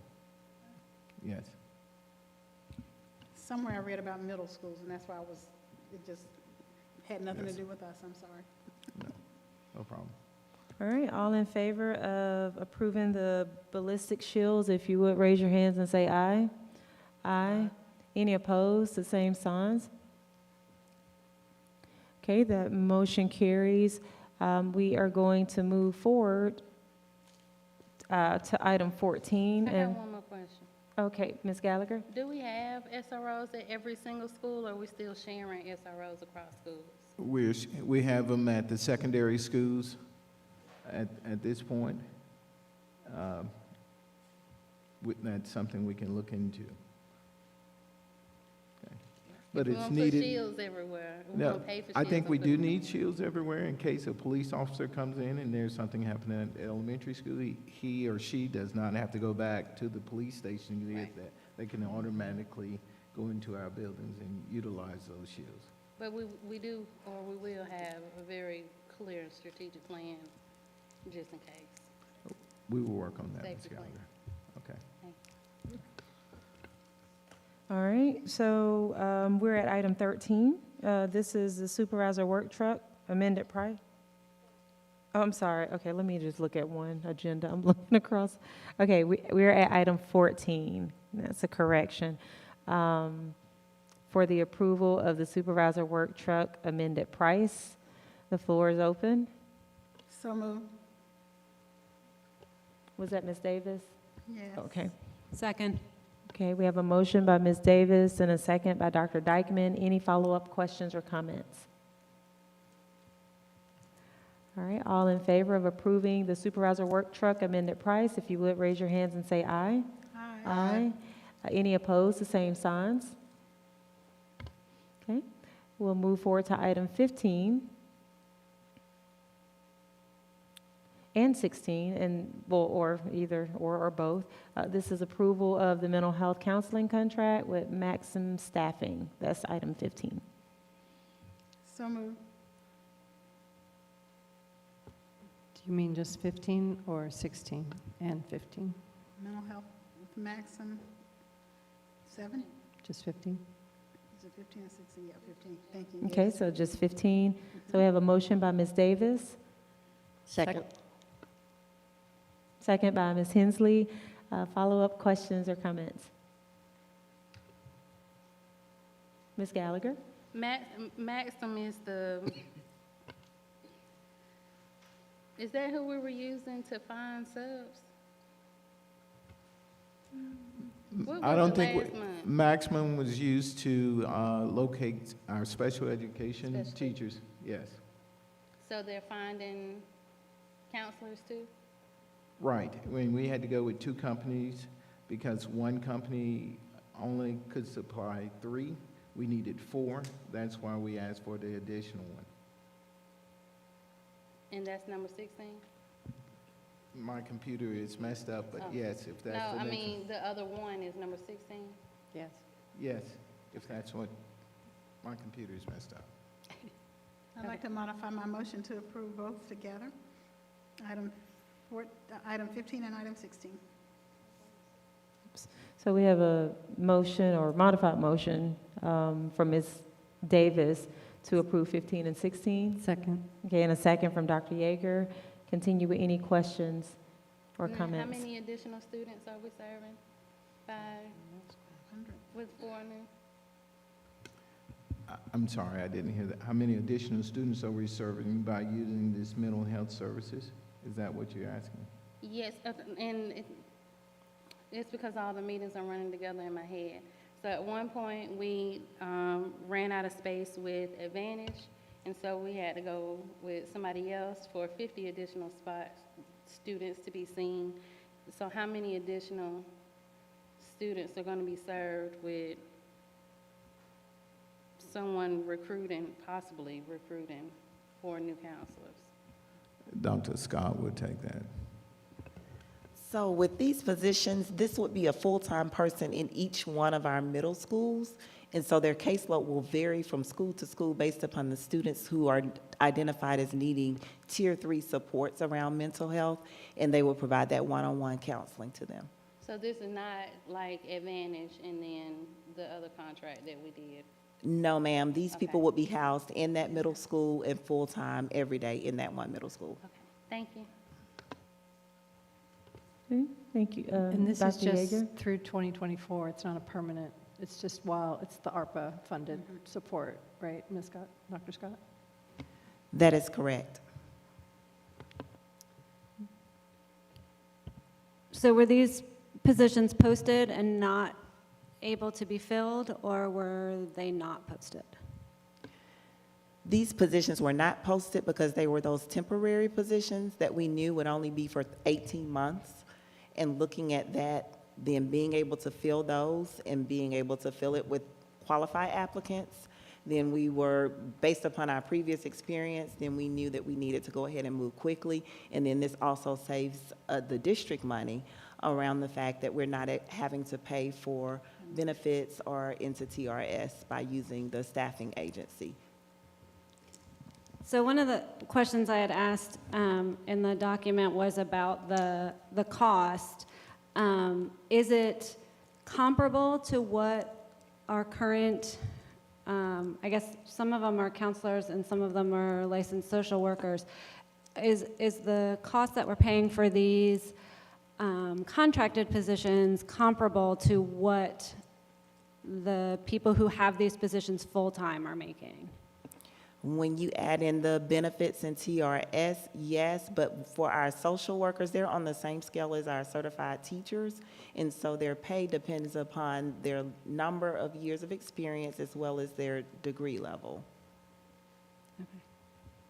I guess I'm just concerned about contracting it out. I know that the issue is that they are seen as temporary positions, and so I know that ARPA allows for us to hire people on a temporary basis that won't be on our budget going forward. We've talked about that a lot. I guess one concern would be that if we're hiring 4 people, 1 for each middle school, it feels like there may be a need for them beyond this 18-month period anyway. I know that's maybe not budgeted for, but it seems like the need is probably still going to be there 18 months from now. And then to have contracted people come in instead of people that we could hire who would be part of our school district.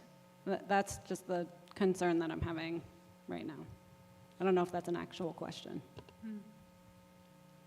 But I heard it and understood it, so yeah. Yeah, I think I would share similar concerns. I do appreciate that there's definitely a need, though, in the schools. But trying to get an idea, wrap my mind around what the support professionals are not what they're doing. Because I don't mean that, and they're doing a whole lot. But the specifics, like from our behavior specialists to I know our psychologists are typically bogged down with testing, and so then counselors overwhelmed with their caseloads. Social workers the same, but just having like a more comprehensive understanding of what people are doing, like as far as clinical work, and then like not necessarily the need, but if there is a need and we know there's a need, then what would be the disadvantage of having these as just positions as a part of our regular yeah, I mean, I know we're not there at the general budget yet, but either way, we're faced with kids connecting with a mental health counselor and then possibly leaving in 18 months, whether they are coming through our general budget or they're coming this way. And so, I know that is one of the talking points that people say, including myself, about mental health being critical in schools, and we have to put counselors where students are in schools and in neighborhoods, I believe. But I guess I'm just trying to figure out if we know that there's a need, then what would be, why aren't we sort of, working, we may be, but expanding, looking closely at what clinical services we are offering through our support professionals, because all of those have had some type of training in clinical services. I understand everybody may not be licensed, and then why, what would be those disadvantages of having these individuals as a part of our permanent general fund? And I know there's not an either or, because they could certainly be here, and then at some point there could be a need, so they could be added, but I think given like this, and then the one from last month with those students really that really don't have access, the virtual services, I am wondering, like, even if we approve this, like, maybe we could have a better idea of like where we're going, and this may flesh out in strategic plan, but of our support professionals, and have a clear, idea of like what are we doing and what do we need, so that we can prioritize that if that is the will of the district and the board. And that is something as a district office we can look into. We are definitely looking at the roles of our behavior specialists and others. But at this time, I'll share with you, it's critical that we have mental health counselors at our schools, especially at our secondary schools. They're crying out for that help, and we need it immediately. As we talk about the contract being 18 months, that's something we can look at further down the road. Can we permanently put this make that a priority to put it in our budget for future things? But right now, we need this to be approved today to move forward. And I hear what you're saying, and we are having full discussion on how we can make things like that happen. Okay? Thank you. All right, the floor is, do we have we have a motion, we have a second. Any follow-up questions before we take action on these? All right, all in favor of approving the mental health counseling contract with, in item 15 with Maxim and 16 with EduHealth Care. If you would, raise your hands and say aye. Aye. Aye. Any opposed, the same signs? Okay. All right, so that motion carries. We'll move forward to item 17, and this is the network contract. Floor is open. I move to approve the network contract. Okay. Second? All right, we have a motion by Dr. Dykeman, a second by Dr. Yeager. Any follow-up questions or comments? All right, all in favor of approving the, okay, Ms. Gallagher? Have we been with AT&T or are we with Verizon? As far as that service is concerned, I believe we've been with AT&T. Am I correct in saying that, team? We've always been with AT&T for that. That is correct to my knowledge. Yes. So the hotspots, those are with AT&T or Verizon? Those were T-Mobile. The hotspots were T-Mobile. So we have different network contracts? So the hotspots aren't a part of our network. Those, as I understand it, were provided to students who did not have home internet so that they would be able to link up. And I think that goes back to the COVID pandemic. As far as this is concerned with the wide area network, this just allows all of our sites to function as one and share internet resources. But we got other contracts. Right, it's a different vendor, T-Mobile, obviously, but it's not a part, those hotspots aren't a part of our network. Okay. I don't understand technology, so I'm gonna pretend like I'm a trust. I'll verify later. Understood. All right, all in favor of approving the network contract, if you would, raise your hands and say aye. Aye. Aye. Any opposed, the same signs? All right. So that motion carries. We are at the construction contract, item 18 for the Clark Middle School project. The floor is open for a motion. Is this the, I'm sorry. Go ahead. Okay. I'll second it, and then we can have discussion. Okay, so we have a motion by Dr. Maddox, a second by Dr. Yeager. Follow-up discussion, Ms. Davis? Yes, is this the actual construction company? Yes. And did we do this? Is this the same company that's doing other work in our district? Did we have any other companies that were interested in doing the work? There we go. We had 4 companies that were pre-qualified and submitted bids. We've worked with 3 of them. Grail happened to be the lowest bidder and actually the highest score in the proposal. And you're from Athens. And the vice president for Grail actually did Whitehead, so he's very familiar with having to tear down part of a school and get the utilities in over a summer, just like we're going to have to do for Clark Middle. So they're very familiar with it. Where are they Athens. from? They're here in Athens. Okay, thanks. And when we do our disparity study, it looks at all of our services, right, Dr. Hooker? And like from bids with construction, like everywhere, so we can get a clear idea of who's doing what. Yeah, all vendors. Yes, Madam Okay. Chair. All right. Other questions before we take action? Oh, did All right. this one come with internships? Years ago, we asked for that. Every time we had a new school, we asked the company provide internships, and did this one Right, come? they did not specifically, have that in their proposal. None of them did. But I mean, I'm sure that's something that we can explore with them. So did we put that in the RFP when we sent it out? Because we did ask that that be a part of our RFP. We didn't have for internships, we talked about, I think there was, gave preference for local companies, so they did score higher if they were local to Athens. Mm-hmm.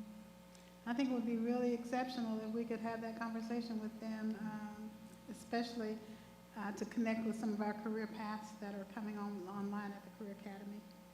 Okay. Thank you. All right, all in favor of approving the construction contract for Clark Middle School, if you would, raise your hands and say aye. Aye. Any opposed, the same signs. Okay. We are at 19. This is approval of the special inspection and material testing services contract for the CMS project. The floor is open. I move that we approve the special inspection, et cetera. Second. Okay, we have a motion by Dr. Yeager and a second by Ms. Gallagher. Any follow-up comments? What was the criteria for this? What's driving that particular thing? You look at their experience and also their unit costs for the test. And so what they do is they give us a proposed budget, and then they give us unit costs that they will apply as the contractor calls them out for the test. So we look at their qualifications, how many technicians they have, what their level of expertise is, and what certificates they all hold. And we've used Nova in the past on some of our projects, and they've done a good job for us. So, and again, we scored them the highest. Is this mostly environmental or what? This is material testing. You have structural inspections you have to do when the buildings are constructed by code. You have to have somebody look at it that signs off at the end of it. Okay. Thank you so much. All right. We have a motion and a second, right? Yes. Yep, okay, so all in favor of approving item 19, if you would raise your hands and say aye. Aye. Any opposed, the same signs. All right, that motion carries. We are going to move forward to item 20. This is our Head Start, Early Head Start, governing body annual eligibility, recruitment, selection, enrollment, and attendance plan and selection criteria approval. Floor is open. So moved. Second. Okay, we have a motion by Ms. Davis, a second by Dr. Maddox. Follow-up comments or questions? I just want to say this was really interesting to read, to see how we prioritize different things in people's lives and what gives them more points and less points. It was actually kind of sobering to think about these families. I absolutely love reading their stuff because they definitely are cross-connected to everything that happens in that program. So I enjoy getting stuff from Head Start, Early Head Start. All right. So the floor is, no, we already have a motion, right? I'm sorry. I'm getting lost. It's good. All in favor of approving of the Head Start, item 20? Aye. Okay. Any opposed, the same signs? Okay. And then item 21, this is our 2023-24 high school program of study. The floor is open.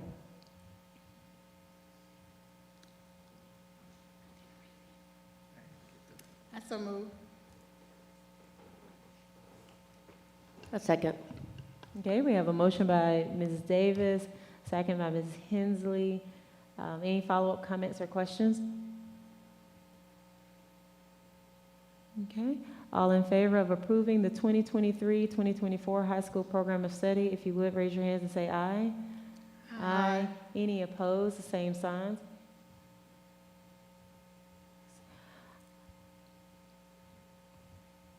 All right, that motion carries.